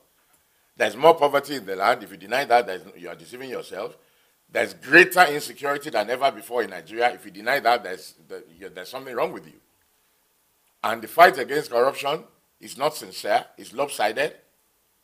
They are fighting corruption and attacking and harassing sitting governors, serving senators, all of the opposition party, or mostly of the 99.9% of the opposition party. Is that a sincere fight against corruption? I say no. So in terms of dividends of democracy, the Nigerian people have been scammed big time. Big time. This is fake change. And I'm shocked that some people even want this fakeness to continue. It's up to them. I don't live in Nigeria. I just will go and visit. Those of them who live in Nigeria, they can deal with all the pain and all the hunger and all the sorrows, tears, and blood. Sadly, some of us that travel back home, some of us get killed. Some of us get boggled. Some of us fall sick on an emergency, and some of us have died out of sickness in Nigeria because of you don't have money to pay for the hospital treatment, you don't have money to pay for your operation, you don't have money to pay for your wife or for your son, and people have been lost. People are just dying. Even our soldiers are running away from Boko Haram. When Boko Haram come, boom, boom, boom, boom, our soldiers are running helter-skelter and complaining even on videos with their mobile phones that they are not well equipped. And Buhari took 1 billion illegally, purportedly to buy equipment. Where is the equipment? Just before elections. And all of these levels of insincerity is why I maintain that this government has little, in fact, zero integrity. This leadership has zero integrity, and I maintain that. The people have been scammed big time. And they're saying that they are doing things for Nigeria. They are doing a lot of what they are commissioning were done by the PDP and paid for fully. So I don't understand what we have gained in 4 years that warrants another 4 years. Then they gave us the excuse that 4 years is not enough. Who said 4 years was enough? You are the ones that said you will come there and you will make changes. You will finish off Boko Haram in 6 months. These are things that he said, and they're on record. He has not denied any of these things. He told us Boko Haram has been technically defeated. Boko Haram blasted Maiduguri this morning, and they blasted in Yobe as well this morning. Pastor, let me quickly come to Mr. Ogudemu. Mr. Ogudemu, I want you to look at the new parties regarding, because due to the fact that we had a series of campaign promises about some of the old parties, then the new party emerged on the political scene, series of campaigns, and among the presidential candidate, I believe you're supporting a particular candidate. Yes, I am. Do you think that the Nigerian electorate, although the results have not yet been fully released, but with the one we've been seeing so far, or the only way we're expecting that the INEC should just confirm, release their own result, do you think that the new party, do they have any impact, or perhaps Nigerian people, are they really ready for them? Again, So far. Definitely, if you say impact, yes, they definitely are having impact. I know, for example, Omo Elesewere of the party who I support, African Action Congress, he's been to over 33 states, at least, right across Nigeria. If not all the states, he's been around so many, and there's been a lot of presence, even though the media have generally tried to shut him out in many respects. Just take the example of the presidential debates, where on 2 of the debates, key debates, he simply was shut out from taking part in that debate. And that actually did not give Nigerians the opportunity to measure him, Omo Elesewere, like for like, against Atiku or Buhari, so there are things here which should change. Now, impact in terms of vote, it's hard to tell. The indications, like I was saying, are that APC and PDP are making noise, and they might be swaying, but we don't know. One thing I do know for certain is that, well, not for certain, after the confirmation, so whatever won Kiribo his polling unit, which was a good thing, and hope there may be more results that INEC will confirm, for sure. Now, going forward, one of the things that I think Nigerians, you see, we're not asking the right questions of Nigerians. And the reason why I say that is because of this. When you are telling Nigerians to vote,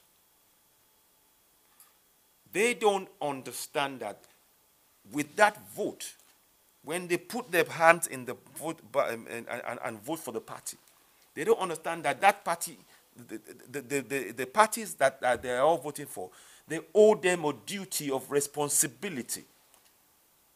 They owe them that duty. They're not just, it doesn't end there when they finish voting. That's actually when it starts. Now they have to mobilize. They have to mobilize and now go and start asking questions of whoever is elected into office in whatever local government, whatever state government, whatever federal government, and start begin asking questions. This is why I suggest to Nigerians, I have a website page. It's called www.citizenay.org. On there you will see the Nigerian Constitution. It's in green. Download the Constitution. Put it on your phone. Every Nigerian, it is your right. You need to know your rights. Because the lack of knowledge of our rights and the responsibilities of our government to us, the citizens, is the major problem that we need to change. We need to reach close to 200 million Nigerians in 774 local government areas and begin to change our mindset. Our youth, the problem we're talking about now will not be solved now.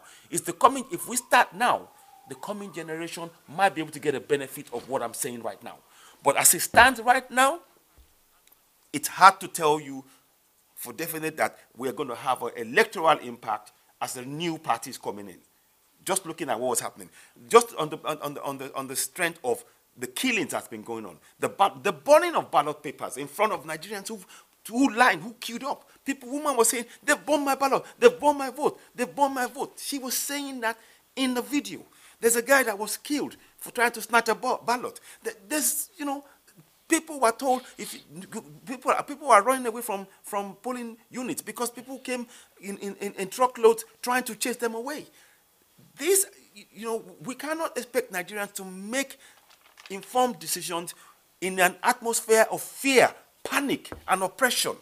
So this has got to change. But the power to change this is in the hands of Nigerians. And I implore every Nigerian, please go down to www.citizenay.org. You'll have the Nigerian Constitution on there. It's a green button. Click on it, save it onto your phone.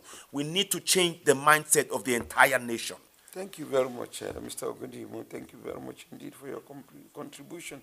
Femi, I want you to look at the situation of this polling. Before that, I've actually mentioned before Mr. Ogundimo's contributions that the elections, the series of campaigns from various political parties, even now, some of these new political parties, don't even find it very difficult to know precisely their agenda or perhaps their manifestos because the candidates were so endless. Now, a lot of people focus on two major political parties, that's the APC and the PDP became opposition from the ruling party. Now, my concern is the citizen, that is the electorate, that, okay, election, we've had it already. The result has been coming in. INEC is busy working by releasing the result today. They can't hear us. Some of this implementation, some of all these activities, I strongly believe that the electorate, are they be shortchanged? Perhaps dividend of the democracy, which we have actually been, enjoying since 1999. That's why we've been having consistency of, the democracy practice. Now, what is your own view regarding the electorate? Because either head or tail, I believe that the politicians are ahead. I think this time around, we had new parties. There have always been new parties. I'm glad that the AAC, the African Action Congress, went to 36 states, because I've challenged them on numerous occasions. I never saw a single rally of theirs, so they didn't have the numbers. So if you can go around the states and do town hall meetings, how many people are you actually engaging in a nation of 200 million with 72 million PVCs, 84 million registered voters? How many of those are you touching? How many of them are hearing your voice? So if you're just doing town hall meetings in 36 states, you're not really touching that many people. The media really are not going to give you any advantage, because they don't owe you any favors, you understand? And if you haven't got the financial capacity to make a statement, then that's down to you. Femi, let me quickly take this call. Hello, caller. You are through to Heritage Television London. Yeah. Lumide speaking. Okay. You're on the line, please. You have to make it brief. I think you've called earlier. Yeah. It's me. Please make it brief, please. Oh, do you have a question? Yeah, I have a question. Okay, who do you have the question for, please? Yeah, the question is for whom, please? The response of Asiwaju Bola Ahmed Tinubu concerning the Bolon fan. Yeah, I just want to know what's your opinion. What is your opinion concerning the response to that channel's television? Excuse me, whom do you want to throw that question to? Yeah, I think Mr. Femi, okay, yes. I think Mr. Femi, okay, should... Okay, thank you very much indeed. Femi, can you take the question regarding the full board? Okay, thank you for that question, Olumide. I'll come back. I will answer that question about the bullion ban. But let me move on with what I was saying is that, the new parties, for example, the AAC, he wasn't given the opportunity to debate, and I thought that was a wrong thing for the organizers of the debate not to give him that opportunity. But you know, there was another debate which he did attend, and he had a debate with Mogalu and Durotoye. So that was national, it was in fact international, all over the place. That was the debate that Atiku was there, and he chose not to actually take part. So they had their fair. Yes, there was a debate, or maybe it wasn't that debate. There was it wasn't that one. There was another debate. I think it was on channel on TVC. I definitely saw him with Mogalu and Durotoye. There was a debate. Yes, yeah, there was. Correct? Yeah, good. But not so, Atiku. Yeah, Atiku wasn't. No, what I'm saying is that Atiku turned up and didn't actually go into actually debate. He decided to walk away. So, moving on to other things now. I don't mean to keep bringing the PDP into it, but I see there's a lot of doom-mongering. When it's necessary, please. Yeah, I see it as they're doom-mongering. PDP is like the agents of doom. They're preaching doom party. I mean, look, we need to start looking beyond all the sad stories. For me, 1 minute, please. Hello, please, you through to Ese Television in London? Yeah, hello, this is Olugbedu, I'm back. Sorry. Oh, please, do you have a question or do you have a remark? Yeah, I came back because I did a very big error. I don't know that it's my daddy still down there, Pastor. I'm very, very sorry. I didn't disrespect you. I was just waking up and just looking to the phone, and I just called him straight away. I'm just trying to say hello to him, that all what you say is the right thing, and God will help us. Thank you very much. Thank you. No problem. He has his congregation supporting him. So look, moving on. You know, the Poverty Development Party is the way I see it. Yes. At the end of the day, I'll confuse proper. Look, at the end of the day, Nigeria. We have to look forward now. The election is over now. So we can't keep crying over spilt milk, either party. We need to start looking at what is it that we're going to do. The dividends of democracy, you said. And what is it that we're delivering? If we've made mistakes, where we can do better. Look, at the end of the day, this government is put in place what they call the Social Intervention Program. They got conditional cash transfers that they're giving to people. I meet a lot of people, especially on the PDP, and they say, how are you giving people 5,000 naira? How much is 5,000 naira? And they're poo-pooing it as if it's nothing. But I urge them to go online and look. I mean, there's YouTube videos. They're not fixed. They're people, real people in Nigeria, living in the deepest parts of Nigeria, all over the place, in 26 states, where they're collecting these £5,000 and they're putting it to good use. And that's the kind of dividends of democracy that we might poo-poo, but actually it's making a difference to those people. Those people, it's an impact, because for 59 years, government has done nothing for them. That's just the truth.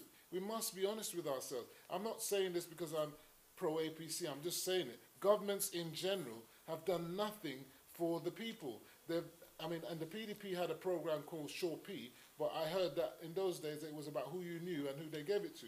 This is like, the government itself doesn't even choose the people that are getting it. The school feeding program, for example, there are 9 point something million children that are getting fed. So at the end of the day, you have to ask those parties, are you going to remove that program? Are you going to continue that program? They never said that in their manifesto. Do you want to now give a child dinner to go to school and then take it away from them? How is that going to encourage them to go to school? And Citizen AY talked about the fact that we need to educate our population. We have a situation where the number of children, Nigeria has the highest number of children that are not in school. It is a travesty. So this program encourages children to go to school.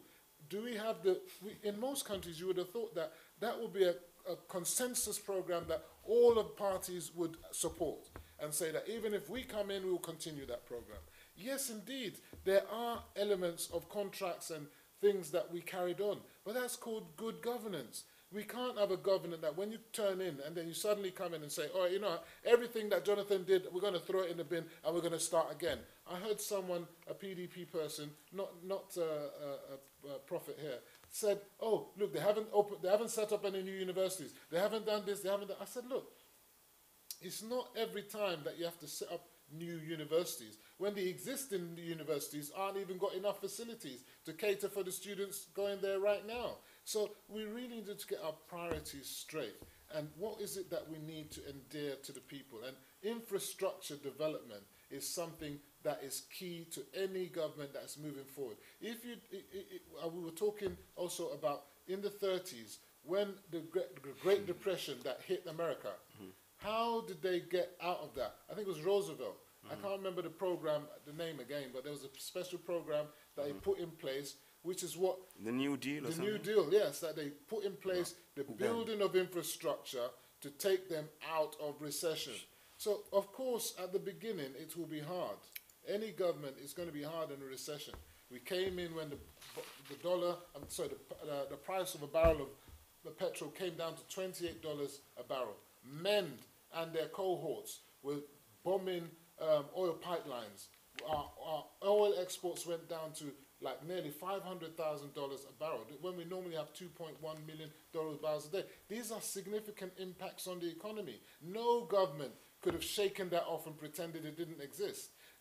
Oshibanjo, we thank him, went down there, spoke to MEND people, and they rested their arms. At the end of the day, we want a better Nigeria. I think all of us want a better Nigeria. I think we still haven't answered those questions. I say that APC, as far as we're concerned, we're going to push on with more infrastructure, more social programs, social intervention programs. The fight against corruption is lopsided. I've admitted that severally here.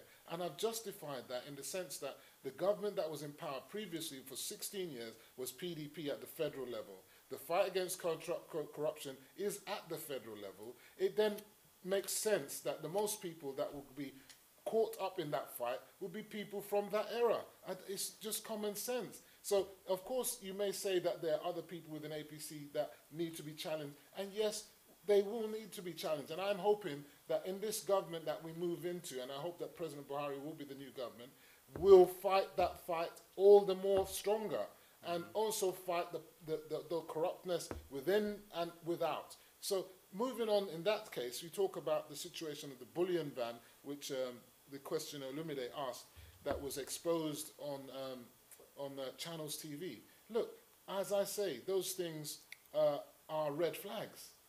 We must be honest with ourselves. If on the eve of an election, the chairman of a party has got bullion vans going into his residence, I can't tell you the reason for that. And it would be for the media and those in power to investigate that further to see what was the purpose of that and whatever there is to say. And I'm sure the chairman, the leader of the party, I'm sure he'll have proper answers to say. I mean, he'll be able to justify whatever needs to be justified. As we know, as I think you're a lawyer, not everything that you see on the face of it means, although it looks like it's tainted that way, it needs to be properly investigated. I'm sure they will do so, and that's all I can say about that. I don't know anything about it. I've seen the images just like you, and it doesn't make good imagery, but I'm sure there's an answer to everything. Thank you very much indeed, Femi. Prophet, thank you very much. I think before I come to Femi, it seems as if I've actually interjected you. I would have loved to see a situation whereby some of the results by now, we've been trying to reach Nigeria. We haven't got anything pending that. Even most of all the Nigerian media, the television, the radio, both radio, is still some of what they had at the polling station is what they've been announcing, because INEC are still busy collecting the result, and which I believe we don't know precisely because they haven't said anything yet to know when this result will be start to be rolling out. But what I'm so concerned now, because it's like, what are the measures? It's like what has happened today at the polling station. There was on certain places whereby reports that people were being killed, ballot boxes were being snatched. We can't praise those who were snatching ballot boxes. But what are the measures that, irrespective of any party, I don't talk of any political party, I want you to look at what are the measures a government need to put in place. Because it's right there in our constitution that it's not proper for somebody to go to polling station to be stolen. I mean, snatching ballot boxes and causing mayhem. So I want you to look at it. Don't look at it from any party angle. Look at it from your own experience, being a city, being a Nigerian citizen, somebody who had seen series of elections in your time. What do you think that the government need to put in place? Measure that could prevent that. I still say it's about leadership. You have the leadership. What are the leadership? What kind of a measure? What are the style? Or I mean, what do you think they need to do? Is it within our constitution? Is it our legislator that need to enact a law that will prevent that? Or perhaps is it a measure like education? Leadership has a responsibility to the people. Leadership has a media factor, a media... Please, a minute. Hello? Hello. Who's on the line? Where are you calling from? You are through to Heritage. Please, this is your third time. I wouldn't want to take this call again. Please. Thank you very much indeed. Thank you. Please don't let them interrupt you. Leadership of a nation has an aspect that deals with media and publicity. During the Civil War, there were jingles all over the place. To keep Nigeria one is a task that must be done. I was young, but I heard it, and it worked. Young children of different tribes would come together to play because of listening to that jingle. It's not rocket science if you want Nigerians to be together. A simple campaign, for God's sake. Instead of campaigning against the opposition, insulting the opposition's fathers and their mothers and their wives and their daughters. A simple campaign. A lot of people listen to the radio. You put it on the radio. Some people listen to television. You put it on television. A simple campaign. Whatever you want the people to do, whatever you want the people to hear, you put it en masse into the mass media. A simple campaign. We want to have elections. We don't want this. We don't want that. Not to be encouraging the people onto violence or to be making inciting statements. Just a change of attitude, for God's sake. we have never been as divided in Nigeria as we are today, especially since 2015. We mustn't deceive ourselves. And the reason is because of the pronouncements of our president. Specific pronouncements, 95%, 5%. Why say such things? When was that? I should give you the date and time. Yeah, precise, because you said. US, I think. I believe that was I in the don't US. remember the time or the date, but I know he said it. He hasn't denied it. People complain about it up to today, and he has not repented. He has not denied it. He has not apologized to Nigerians. He went abroad and started to abuse Nigerians. Nigerians are corrupt. David Cameron asked him if Nigerians are fantastically corrupt. He said yes. He came to England and said it's because of our attitude and our corruption. That's why countries don't want us in their nations. He said a lot of things that are terrible. And Fela sang about all of these things in his track, Beast of No Nations. You know, it's so sad. So if we want something positive in our nation, we have to work for it, but it has to come from the leadership to encourage the followers to follow suit with positivity. You cannot wanton in the mud. You cannot wallow in mud and say you want to be clean or that you are clean, and you wallow in the mud all the time. I consider what our president is doing as wallowing in the mud. He's supposed to be a man of integrity. He's supposed to be a gentleman, but he does not act that way. Thank you very much, Prophet. It's all about leadership. Mr. Goodimu, I believe you support one of these new political parties. Yes. Look at it, look at this structure, and look at what is happening with the followers. Do you think Nigerian populists wish every discussion we've been having here center on them? Even the election is probably, if the election is, if we get it right, it is still purposely because of Nigerian populists. And they have the power. The power is their PVC that they should use to cast their vote. Yes. Have you seen Nigerian populists are the people who are even ready to rescue themselves from the style of the old politician, which many people have been condemning? What are your view? Well, my view, I mean, for example, African Action Congress came up with a simple plan, 10-point plan. It's called SPICE HIT: security, power, infrastructure, fighting corruption, economy, restructuring, health, education, agriculture, tourism, and culture. 10-point plan. And in those 10-point plans, it made it, what they were saying to Nigerians was that, look, the first two areas we need to do was security and power. And it was really a simple plan to make sure that Nigerians could begin to understand that the government will be, for the first time, putting their security, which is what should be what President Mubarak swore on oath to protect on May 29, 2015, to protect the lives of Nigerians. To date, over 22,000 Nigerians have died at the hands of Boko Haram and the Fulani herdsmen, you know, as we speak.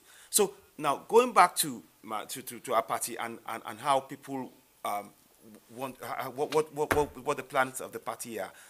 The plan is to try and put Nigerians at the heart of the governance and of everything we're doing. You know, building the infrastructures, you know, trying to take care of Nigerians, educating Nigerians. That's the plan that the party has. Now, on the part of Nigerians, I'm going to just read, I want to read something on section 15.4 of the Nigerian Constitution, because I like bringing this out. You're so good. Yes, I will just... You should go to law school. No, I'm just going to read it to you. It states here, the state, section 15, subsection 4, the state shall foster a feeling of belonging and of involvement among the various people of the federation to the end that loyalty to the nation shall override sectional loyalties. Now, those are profound words right there. Because the reason why that should be the case, and that is not the case now, is the minute you're telling somebody, oh, you're Fulani herdsman, so we can give you land. Oh, no, you are from another area, we'll protect you. That's not, it does not engender a feeling of togetherness and oneness and keeping the people together and building a cohesive nation, a nation where patriotism is the watchword.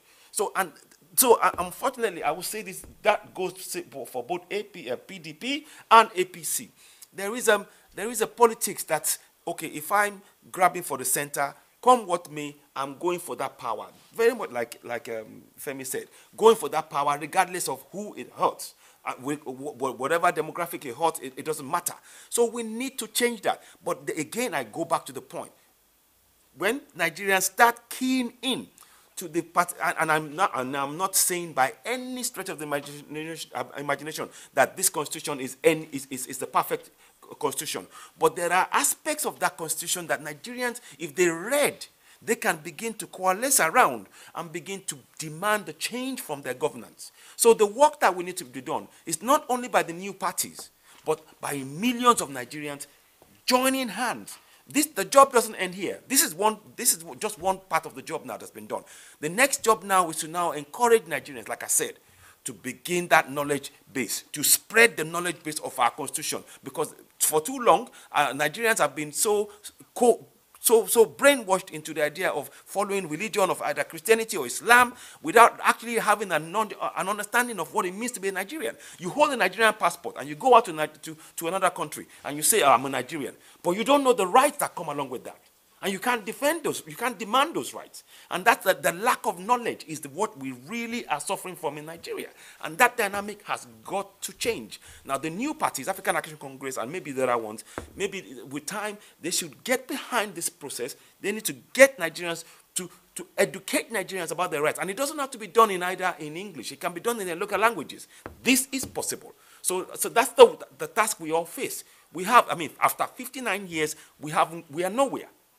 Let's be frank, we are nowhere. Whoever wins that result, after 59 years in Nigeria, we are nowhere. And we need to start changing that. The dynamics has got to change, and it starts with the people knowing their rights. Thank you very much, Mr. Good evening. I'm coming to you, Femi.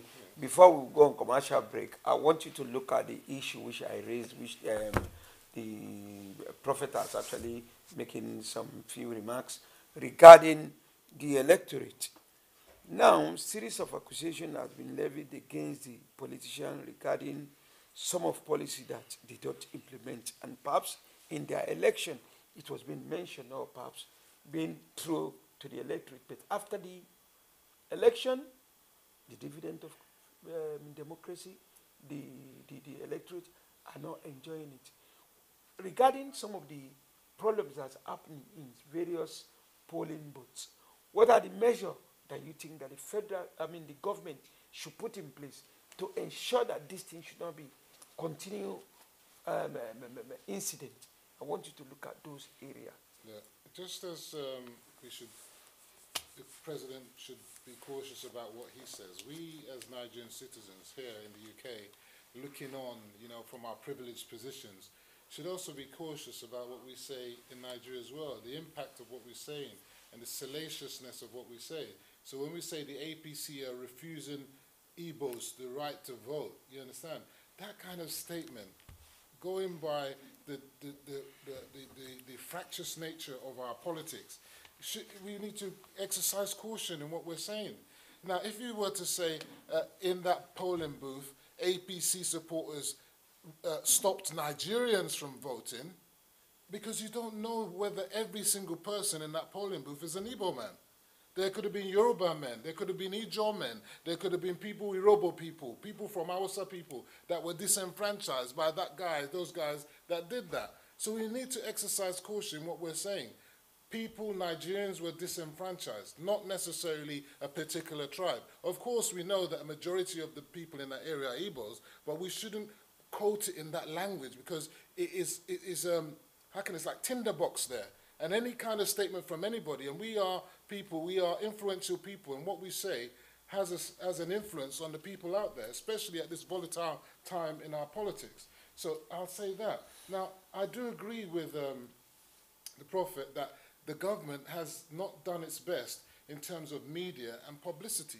And like he said, in terms of bringing policies, he mentioned about the one to keep Nigeria one. We have a task that has to be done. That is a great thing, and we need to do that. And all agencies like the orientation, there's an orientation body, they're not doing as much as they could. The Ministry of Information, they're not doing as much as they could. A lot of the factors on the ground that are affecting Nigeria are historical. They're not things that just happened in the last 4 years. So we must be cautious about what we're saying, really and truly. You know, some people out there, and I don't want to say this, they said, why haven't they made Fulani herdsmen a terrorist group? When actually they're not an organized entity. A Fulani herdsman is not an organized. I mean, you see, the Prophet is laughing, and it's really funny. I have to laugh. You know, it's not even funny, because a man is a Fulani, is a culture, is an entity, they're a nation. Not every Fulani person is a herdsman, that's one. And not every Fulani herdsman goes out there and slaughters people. So every bad egg, then you taint everybody the same. We must be cautious what we're saying. Now, these herdsmen have historically, I mean, I'm not a herdsman, I'm from Yoruba land. But we know historically, they've been going all the way from Senegal, all the way down towards the south. This has been historical. I don't know why our colleague is laughing, because I don't find it funny at all. They've been going years on end. You can't stop me from laughing. No, yeah, but it's kind of sniggering. I almost find it like you're insulting me. These people are coming down from their homes. And why do they come down? Because of the cycle of the weather. When it's dry season, they need to come to these places where there's water and pasture. They cannot graze their herds in the north, because this dry season, there's no grass. Okay, so now, because we haven't modified the way we do our herding, they have to come down south. Now, what's happened with the population explosion that we have in Nigeria, so the normal grazing routes, which are there and been done for years, actually put in place by the Englishman, the white man, the colonialist, set those routes up for us. Now, now people are now living there. Communities have expanded, they've taken over the grazing routes. Farmers are now taking over them. So of course there's going to be conflict, because if you now take your cow into someone's farm, that's a conflict. So obviously we need to change the way that we rear our animals. Now, is that something that you can do overnight? No, it's not. Now, when someone is saying you can have ranching, I mean, of course, there was a statement about colonies, cow colonies, which was inappropriate because it brings back the notion of colonialization. But what they meant was that we need to do ranching. Ranching is the norm in every single country in the world. Yeah. Why should it be different from Nigeria?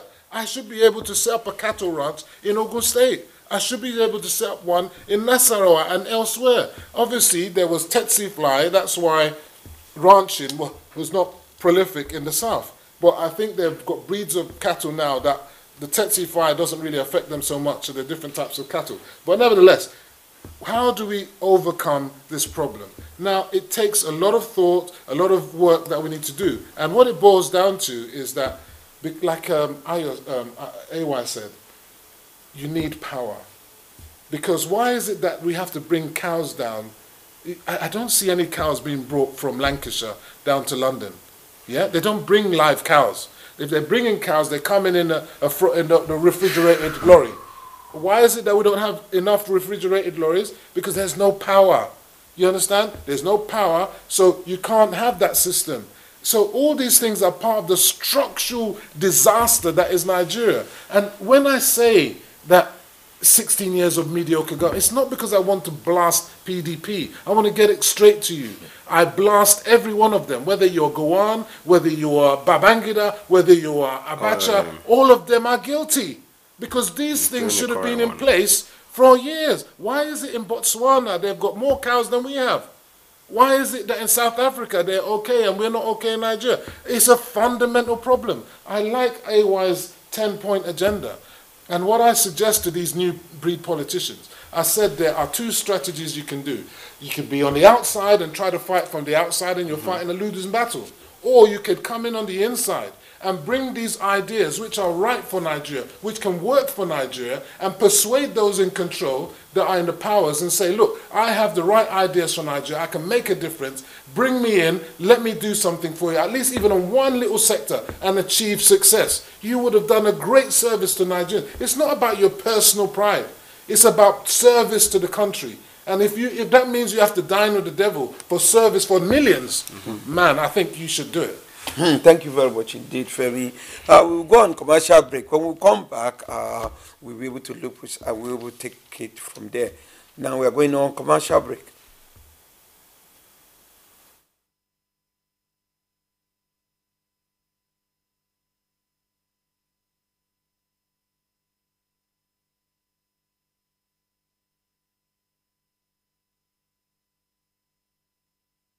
Heritage Television. Promoting African culture and heritage at its best.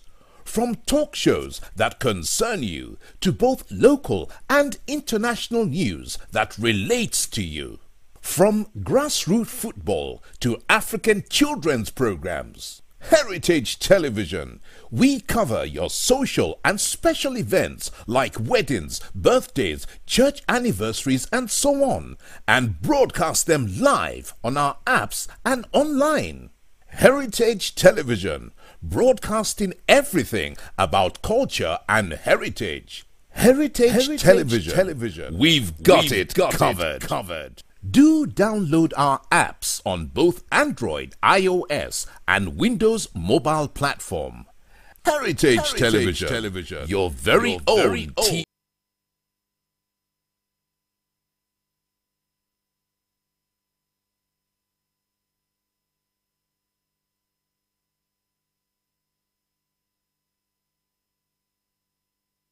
Heritage Television. Promoting African culture and heritage at its best. From talk shows that concern you to both local and international news that relates to you. From grassroots football to African children's programs. Heritage Television. We cover your social and special events like weddings, birthdays, church anniversaries, and so on, and broadcast them live on our apps and online.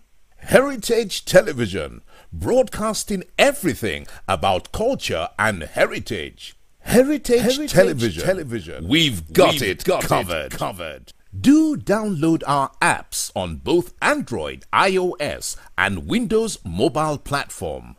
Heritage Television. Your very own TV station.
My daughter-in-law. So how are you planning for my son's birthday? I have to cook for her. Do you people have ogirisi there? No. It's okay. Okay, let me call you back.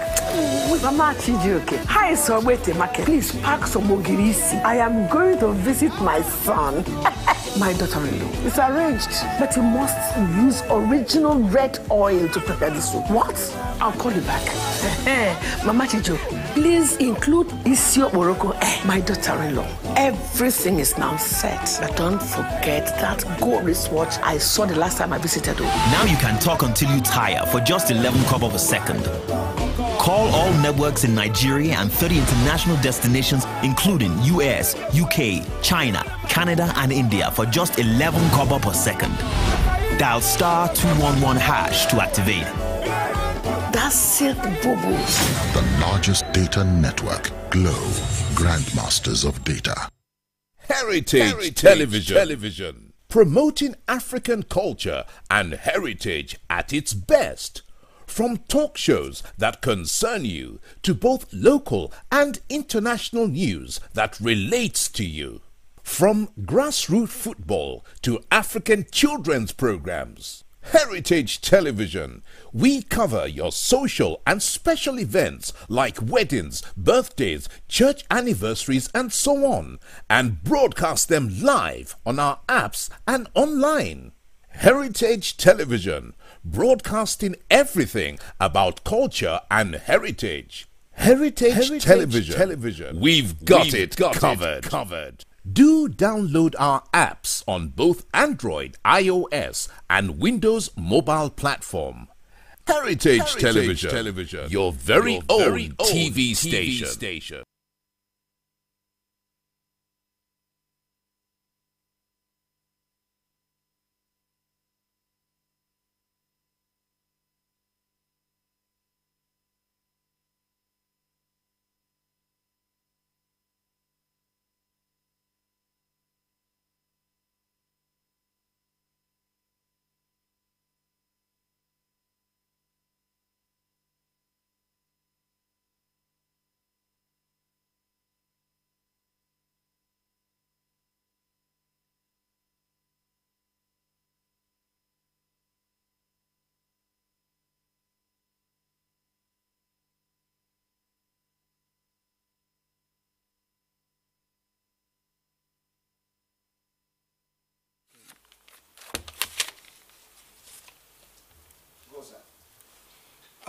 Welcome back. Before we go on commercial break, we are actually with Mr. Femi, okay? We thank all our viewers. We are reaching you live from Heritage Television here in London. Before the commercial break, I was actually with Mr. Femi, okay? The DG of the Nigerian Institute. I have on my far left, I have a prophet and evangelist, Folayon Oshekita. Thank you very much for coming, and I'm having Mr. Ayo Ogudimu, citizen AY. Am I right? Yes, that's correct. Thank you very much. It's been a very long all night. So Femi, before we go on commercial break, I was actually with you, and I want you to look at I want you to round up your area of advising the government regarding some kind of a measure they could put in place to educate the electorate, so that this can, whereby in the next election, we will have some kind of a peaceful and fair election where there won't be any conflict, perhaps issue of ballot snatching. Yeah. The thing is, it's not really you can educate the electorate, but I don't actually see the electorate as being the problem. The problem are the politicians.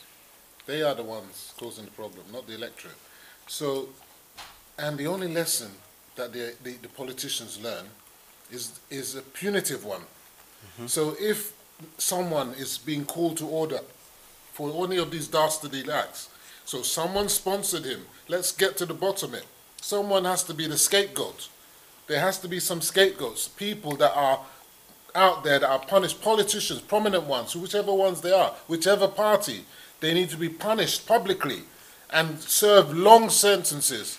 Mm-hmm. That's the only way that sort of thing will stop. Because when they know that I'm going to be spending life imprisonment because you sponsored someone to kill someone, which is murder, just because I wanted to be in power, because I wanted to have access to the constituency project money and to sit on some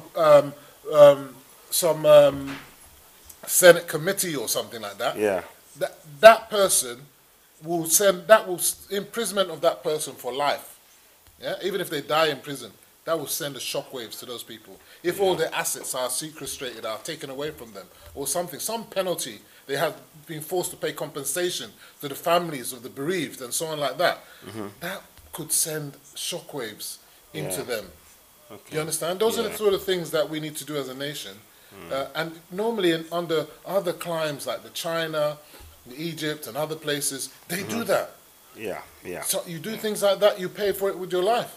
Yeah. You see, so at the end of the day, it sounds drastic, but that's what is necessary. It's what it takes. The people have been encouraged. There's there's lots of campaigns like votes, don't fight, I can't remember what the campaign is. Something about say no to violence and vote. You understand? They encourage it. There's so many campaigns out there that telling people vote and be peaceful and whatnot.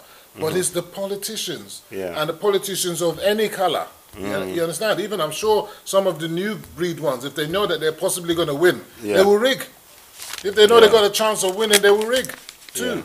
You know, so that kind of do or die. And also, what we need to encourage our politicians to understand, it's about service. It's about service to the nation. Like we talked about patriotism. You know, many people over. You see, many people over in the diaspora, so many people in Nigeria love Nigeria with a passion. They love Nigeria and Nigerians with a passion. You know, it's not a tribalistic thing. No. It's just about being Nigerian first. Exactly. And so we need to engender that passion into our politicians. Our politicians in Nigeria treat even the diaspora with so much disdain. They don't treat us with respect whatsoever. Yeah. And that, like, why should we be given any special favors? Yeah. But they don't look at the knock-on effect, the multiplier effect of using your diaspora to jig your economy to change it to the right way. I mean, there's so many things that we are losing from not embracing our diaspora. So some of these things, I mean, we've now got the Diaspora Commission, but again, the Diaspora Commission is in Nigeria. We need to have a situation where such entities have offices here in the UK, because the high commissions are inadequate. They are. You go to their commercial attaché and see whether look, these are the sort of things that I want to say. We talk about new parties, but what we should be saying to our commercial attachés is that in your desk, how many contracts have you brought into the country? How many businesses, how much foreign direct have you brought in on an annual basis, on a monthly basis, on a quarterly basis? If we cannot see tangible figures, you're going to be fired. Simple. You're the head of the attaché. I want to know how many, you're in the UK, how many UK companies have you brought to Nigeria? Exactly. How much investments have they actually become real? We need to be quantifying these things. That's how you justify yourself in being here in the UK. You're having a great cushy lifestyle in the UK compared to being in Nigeria. You've got ESTA code, you've got all the benefits of your office. But you're not delivering for your people. No, exactly what your office is required. What your office is required. Exactly. It's just a number crunching, paper crunching nonsense. That's not a reality. How many Nigerians have you brought back home to invest in Nigeria? How many jobs have they created? Where are those statistics? Those statistics don't exist. And then, like the Prophet said, it's about leadership. So if leadership is not driving that, targeting them and saying, look, I want you to tell me what you're doing, what's happening here, there, and there. If the Minister of Foreign Affairs, because the president is the president, of course he takes responsibility for everything, but he delegates that to other people. You understand? So he's delegated it to the Minister of Foreign Affairs. They've delegated it to the ambassador or the High Commissioner. So there must be a chain of command. And there must be price to pay along the line if you don't deliver. Indeed. And that's the failing of our system. People that fail to deliver don't pay any price. Exactly. So if you're not paying any price, whatever the case may be, you're going to continue doing what you're doing. And that's the problem of our nation. Thank you very much indeed, Femi. Prophet, thank you very much. I want you to look at the issue of this diasporan vote. Many Nigerians in diaspora has actually been calling for diasporan vote, and people believe that, I mean, counting the diasporan vote with that of electorate at home could actually, I mean, play a significant role. What is your view on that, sir? Do you think the diasporan vote is will have any impact? Of course. Like I always say, it's about leadership. It's not rocket science. It's common sense. We repatriate, according to the figures I read today, no less than 9 trillion naira. Do you know how much that is? 9 trillion naira. 9 trillion. Back to Nigeria. Last year, 2018. And there's no respect for us whatsoever. Respect is reciprocal. And when we start shouting, we don't like what's going on in Nigeria, they'll start planning to arrest us when we get to Nigeria. How does that encourage us to go to Nigeria, for goodness sake? When, for criticizing the government, you are targeted for arrest. Should anybody be arrested for criticizing a government? In an ideal environment. How did they take over from the PDP? Massive and horrendous criticism, verbal, psychological, mental torture of Jonathan and his wife and his team and of the party. But now they don't want any criticism whatsoever. Dejade Yonju is still in jail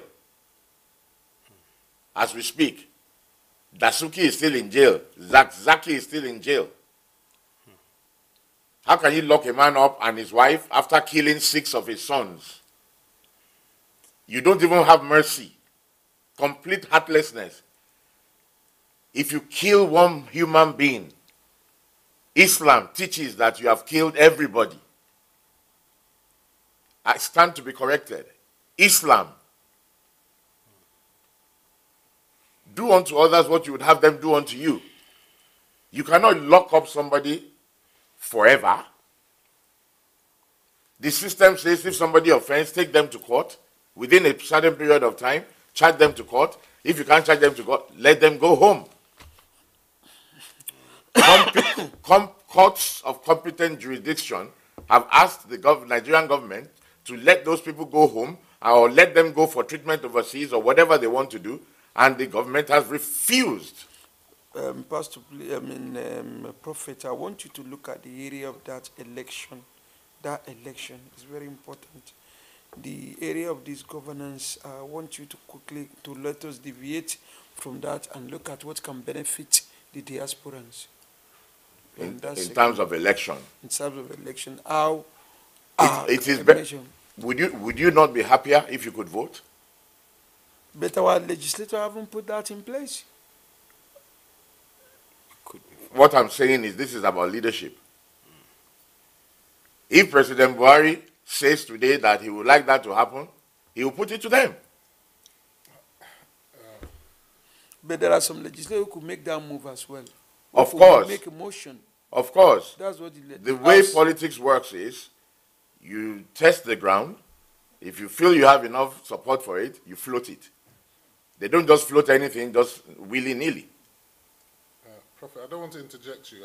I'm not interjecting you. I just wanted to make one correction. It's that the legislation, the adjustment of the Constitution, they actually put in place diaspora voting. I spoke to this guy, what's his name? Femi something. So it was actually in the legislation, okay? And who got rid of it? The legislators. They pulled it out. They took it out. Yes. What? So, which part of this? What? No, there was a legislation in the. You know, there's been a constitutional amendment. Yes. Bill. In that bill, when it first they were about to do it. It was in there. It's been proposed. So, but you know, when it gets to committee, yes, they pulled it out.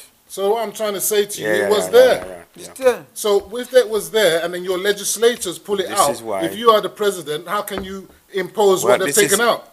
So there's also bills against fraud and corruption, which Yeah. are sitting down there, and the legislators are not Because passing they those know, laws. they know it's going to be coming for So, them. so you can have all the powers as the president. Some people claim Nigeria's president is the most powerful president in the world, but I don't. But he agree. uses all these powers in other ways. I disagree entirely, because he cannot insist on the legislator put in the legislation if they don't want to do it. It's not It's about completely insisting. allowed. It's not about insisting. It's about where there's a will, there's a way. Okay. Well, I cannot accept what you just said to me, well, because these are the facts. president, I'm not saying it. I'm the just president telling you the has humongous powers. The same powers that he used to push for IPOBs to be regarded as a terrorist organization when they have not killed Nigerians. IPOBs have not killed Nigerians, but they are labeled as a terrorist organization. Fulani herdsmen have walloped complete communities. Do they have a spokesperson or whereby you can quickly see them? Fulani Are they herdsmen? organization- They're Are not they an organization organization. or are I they keep group? saying it again. They're not a group. They are in. If You I would just want to appreciate know it if if you they will are- let me speak. Miyetti Allah seem to be Because spokesman for if them. I just snigger or laugh when you are talking, you come against me like a ton of Sorry, bricks. I apologize. The Please, people are Femi, watching. please, Femi. You know. I apologize. Now,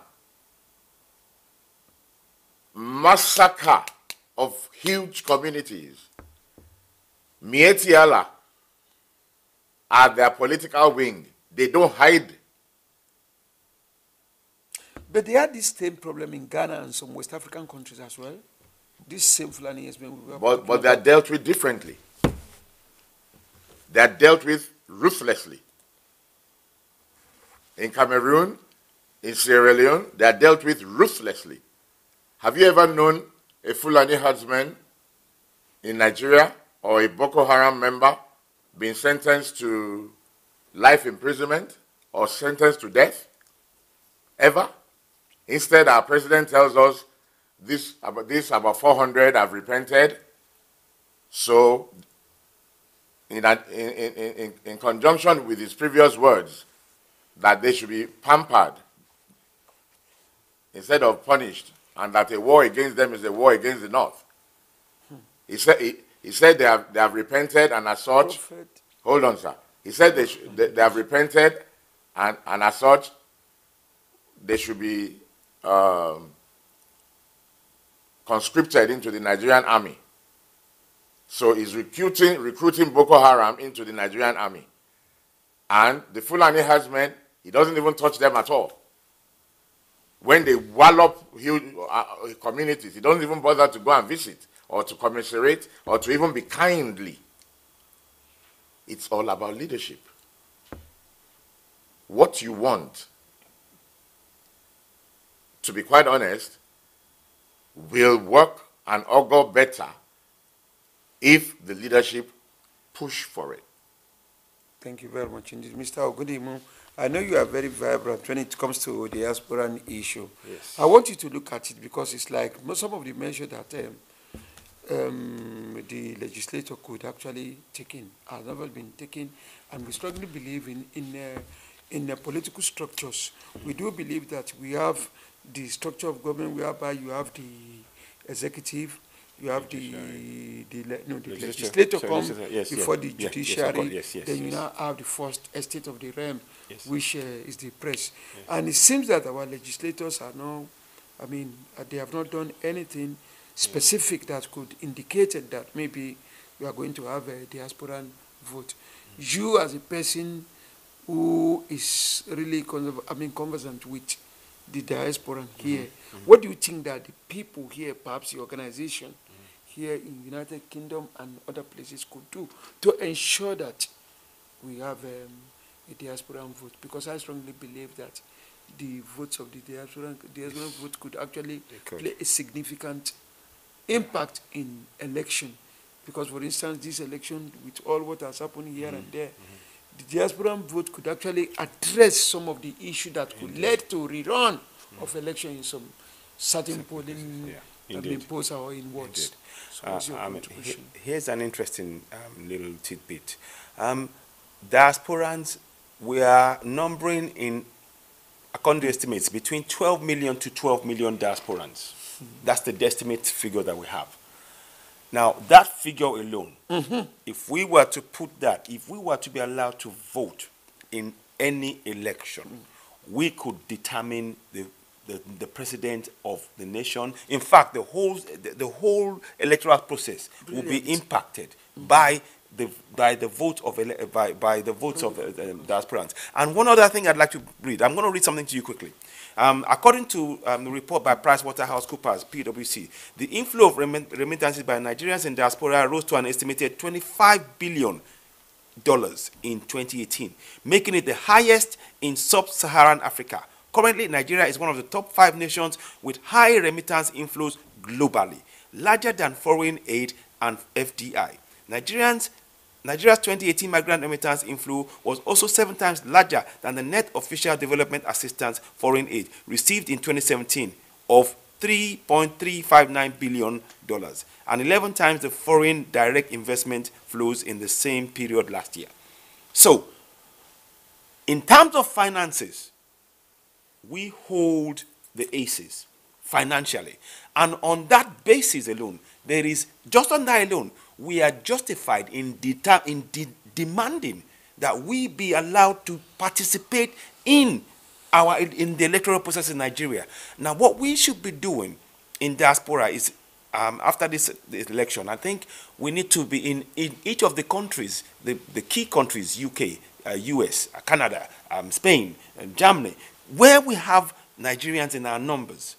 We need to really re-strategize, and we need to find a way to impact the legislature, because that is where we need to. There has to be a link, because as we know now from what you said a few minutes ago, from what Femi said, the legislator took out the legislation that they were about to pass, that would have impacted the act that could have actually made sure that we could have voted in this election just gone. Yeah, we could have been able to vote. Absolutely. So what we need to do in diaspora, it's no good just saying, oh, we need to fix Nigeria.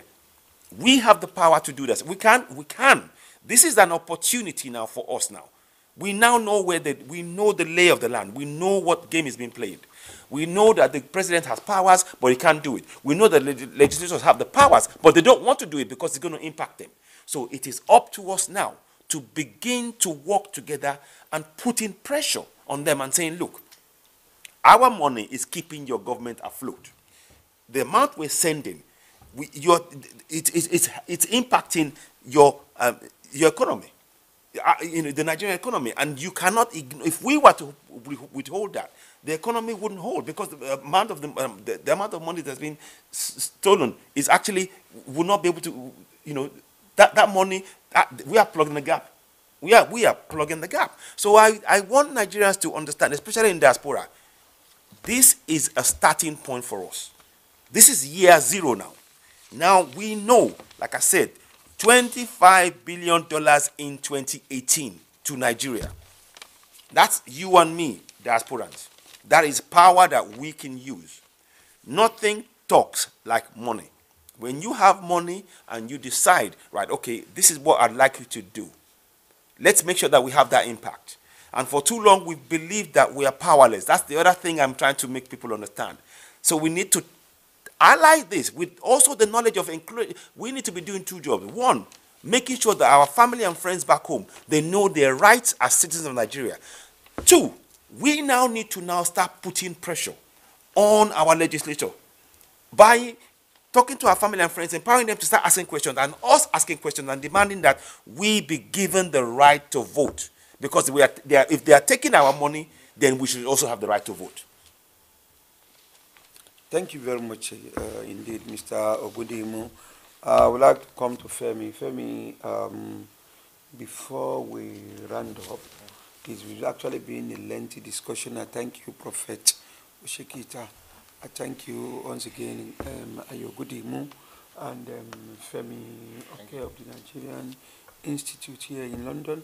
I want you to quickly look at some of the I mean, the update of the election The results that are across trending. from series of Yeah. media houses in Nigeria.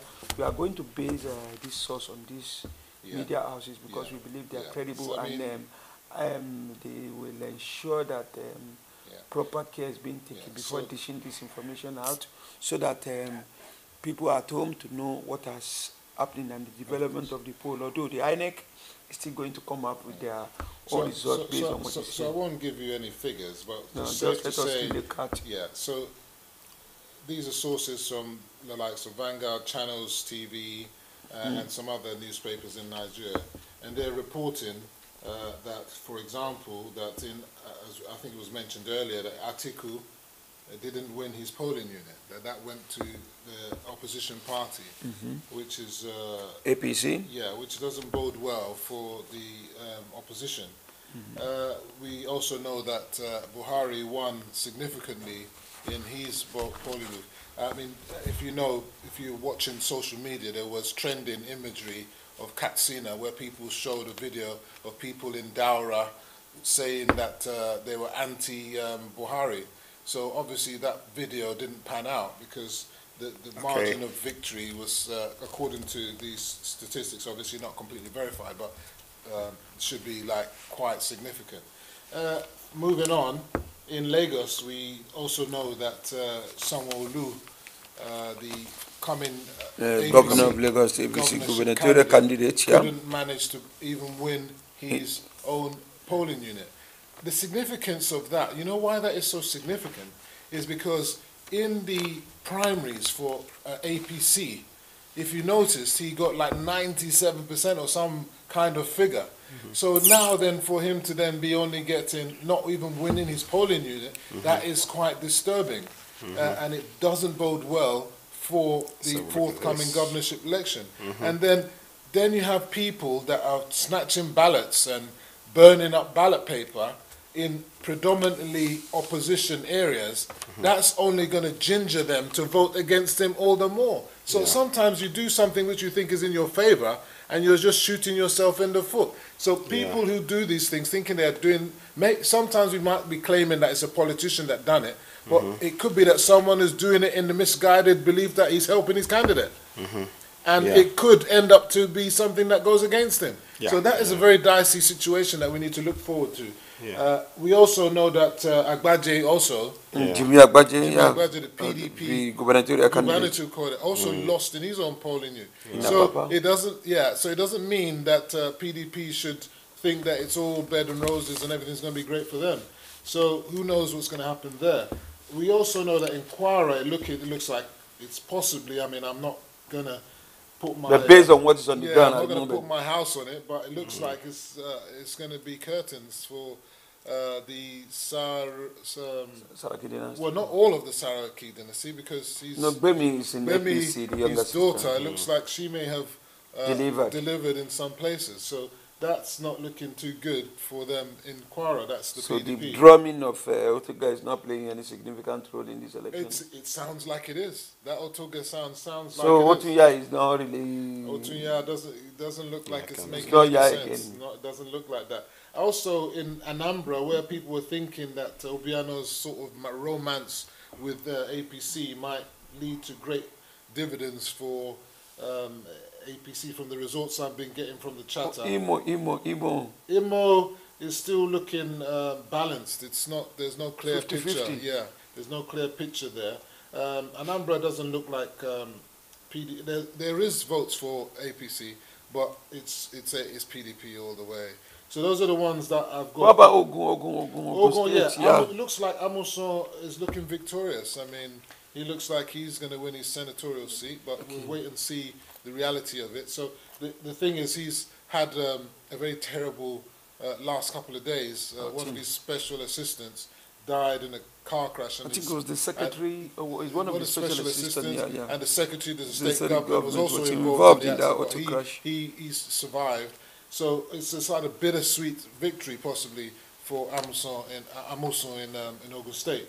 So overall, I mean, those are what we have that we can talk about. I'm not putting any figures to these things, and obviously we take these with a pinch of salt. So it could well be by the time INEC starts dishing out these figures that you might be saying that these are all foolhardy commentary that Femi was saying. But that's what we have on the ground. Thank you very much indeed, Mr. Femi, okay, of the Nigerian Institute in London. And on this note, this is where we are going to draw the curtain of our election update from our Heritage Television Situation Room here. I would like to thank Prophet Folayan Oshekita. I sincerely appreciate your contribution, your effort, and coming all the way from Queens. And also, Mr. Ayo Ogudimu, Citizen AY, I sincerely appreciate your contribution as well. From every one of us at the Heritage Television here, my name is Oladiji Ibrahim Dawudu. I would like to express my sincere appreciation for all our teams in Heritage Television that make this production to be fantastic today, from the executive producer, Mr. Adeto Moss, to Veronica Olabisi Obadara, and everybody in the production department. Also, some of our those who have actually been supporting our station, those who have been calling, and all those who assisted us to ensure that this production tonight became a reality and became a huge success. I thank Dr. Nasiruddin Babatunde and Mr. Olajide. From Heritage Television here in London, I'm saying bye-bye. Have a very good morning. Heritage Television. Promoting African culture and heritage at its best. From talk shows that concern you to both local and international news that relates to you. From grassroots football to African children's programs. Heritage Television. We cover your social and special events like weddings, birthdays, church anniversaries, and so on, and broadcast them live on our apps and online. Heritage Television, broadcasting everything about culture and heritage. Heritage Television. We've got it covered. Do download our apps on both Android, iOS, and Windows mobile platform. Heritage Television, your very own TV station. My daughter-in-law, so how are you planning for my son's birthday? I have to cook up for her. Do you people have ogirisi there? No? It's okay. Okay, let me call you back. Mama Chiji, okay. Hi, so wait a market. Please pack some ogirisi. I am going to visit my son. My daughter-in-law. It's arranged. But you must use original red oil to prepare the soup. What? I'll call you back. Mama Chijo, please include Isio Morocco. My daughter-in-law. Everything is now set. But don't forget that gold wristwatch I saw the last time I visited. Now you can talk until you tire for just 11 kobo of a second. Call all networks in Nigeria and 30 international destinations, including US, UK, China, Canada, and India for just 11 kobo per second. Dial *211# to activate. That's it, boo-boo. The largest data network, Glow, Grandmasters of Data.